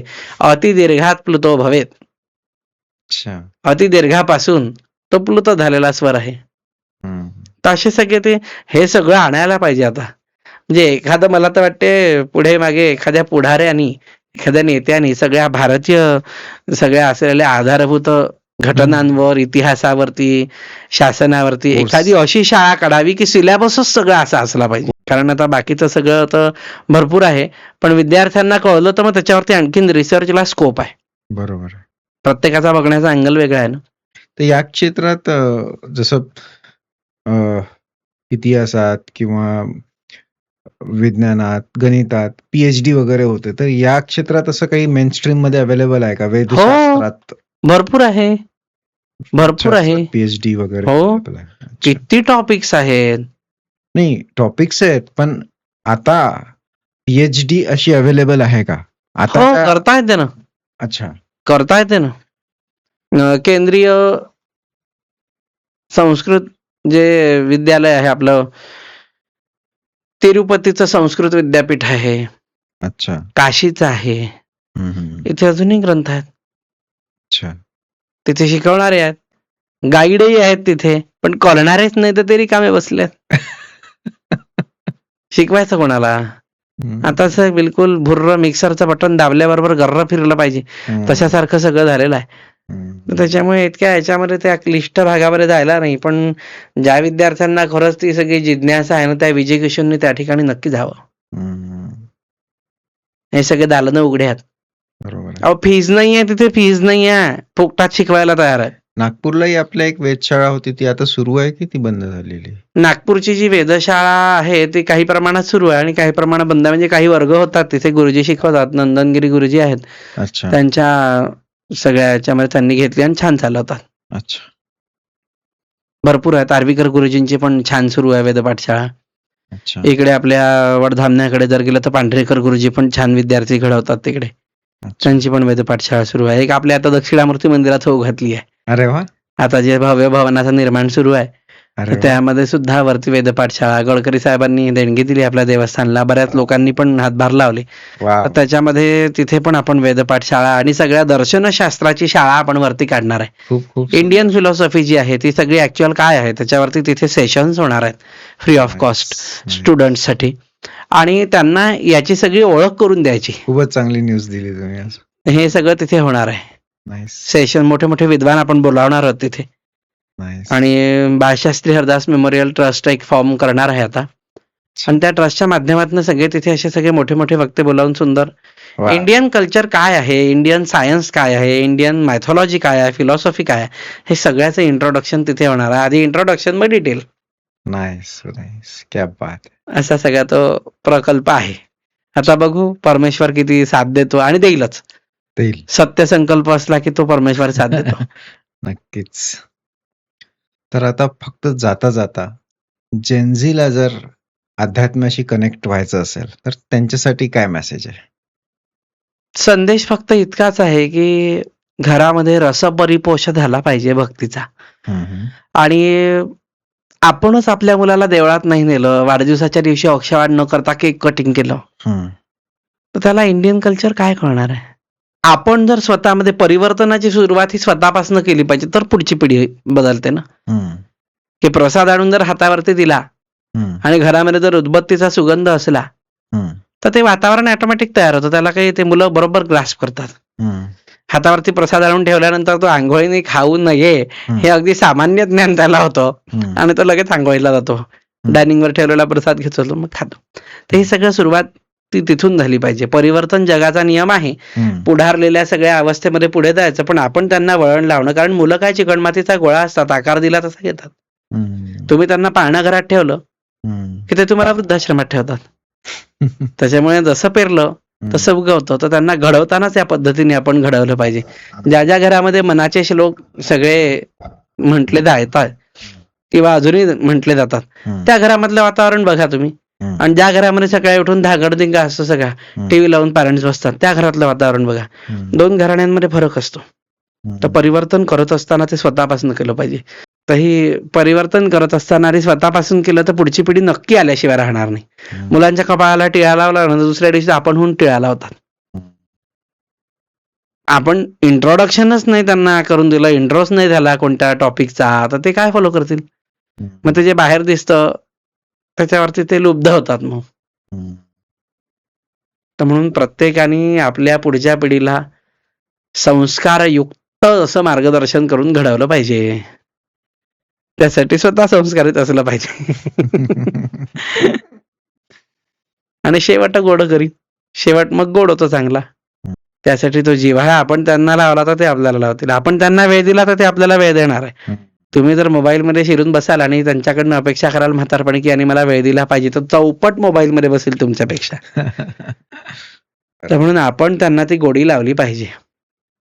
नाईस. मला वाटतंय आता आपण थांबायला हवं. चालेल. बऱ्याच गोष्टी झाल्या, बरंच काही शिकायला मिळालं नाही, आणि शिकण्यासारखं असं बऱ्याच काही नाही, अगदी सहज चर्चा होती. बऱ्याच गोष्टी म्हणजे खरं तर काही शॉक्स पण मिळाले. जेव्हा शॉक देणे आहेत का काही मिळाले? कारण मी ते भागवत बघितले, ते पुस्तकं, ते कितीतरी खंड आहेत, ते व्हॉल्यूम 1, व्हॉल्यूम 2, व्हॉल्यूम 3 आणि जेव्हा ते तुम्ही म्हटलं की ते सगळं पाठांतर असायला लागतं. असलंच तर पाहिजे, घराघरामध्ये गीता असलीच पाहिजे. बघा, तुम्हाला एन्झायटी होत नाही, कुठे स्ट्रेस येत नाही, नेहमी फ्रेश वाटतं, डिसिजन मेकिंग बरोबर प्रॉपर असतं. हे सगळं गीतेनेच येतं. तुमची ब्रेनची कॅपेबिलिटी पण वाढून जाते ना, इतकं वाढते, सगळं पाठ करायचं शार्पनेस म्हणजे. वाढतं. त्याच्यानंतर तुमचं जी रिकॉल प्रोसेस आहे, अनालायझिंग आहे, प्रॉपर इम्प्लिमेंट कुठे करायचं आहे, कोणत्या प्रसंगाला काय वागलं पाहिजे, बरोबर आहे. हे सगळं गीता शिकवते. गीतेसारखं तर अमृत नाही. तेच इतकं मोठं ग्रंथ पाठ असणं म्हणजे एक काही नाही हो, 700 श्लोक आहे, काही अवघड नाहीये पाठवणं. सहज गतीने एकदा ते पाठ झाले ना की अर्थ सुद्धा आपल्याला हळूहळू उलगडायला लागतो. काही जड नाही. बरोबर आहे. खूप खूप खूप धन्यवाद. इतक्या म्हणजे इतक्या व्यस्त वेळ काढून इतक्या रात्री उशिरा आल्याबद्दल खूप धन्यवाद. नाही, काय होतं की देवस्थानचं सगळं जरा रुटीन एक फिक्स असतं. आज सोमप्रदोष असल्यामुळे जरा ब्राह्मण वगैरे जेवायला त्या थोडासा उशीर होणारच आहे. चालायचंच, पण तुम्ही रात्री इतक्या सगळं केलं त्याच्यामुळे तुमचे आभार विशेष मानले पाहिजे. संधी दिल्याबद्दल खूप खूप धन्यवाद. खूप खूप धन्यवाद. पुन्हा भेटूया आणि भागवतावर पुन्हा एकदा नक्की चर्चा करूया. शुभरात्री. शुभरात्री.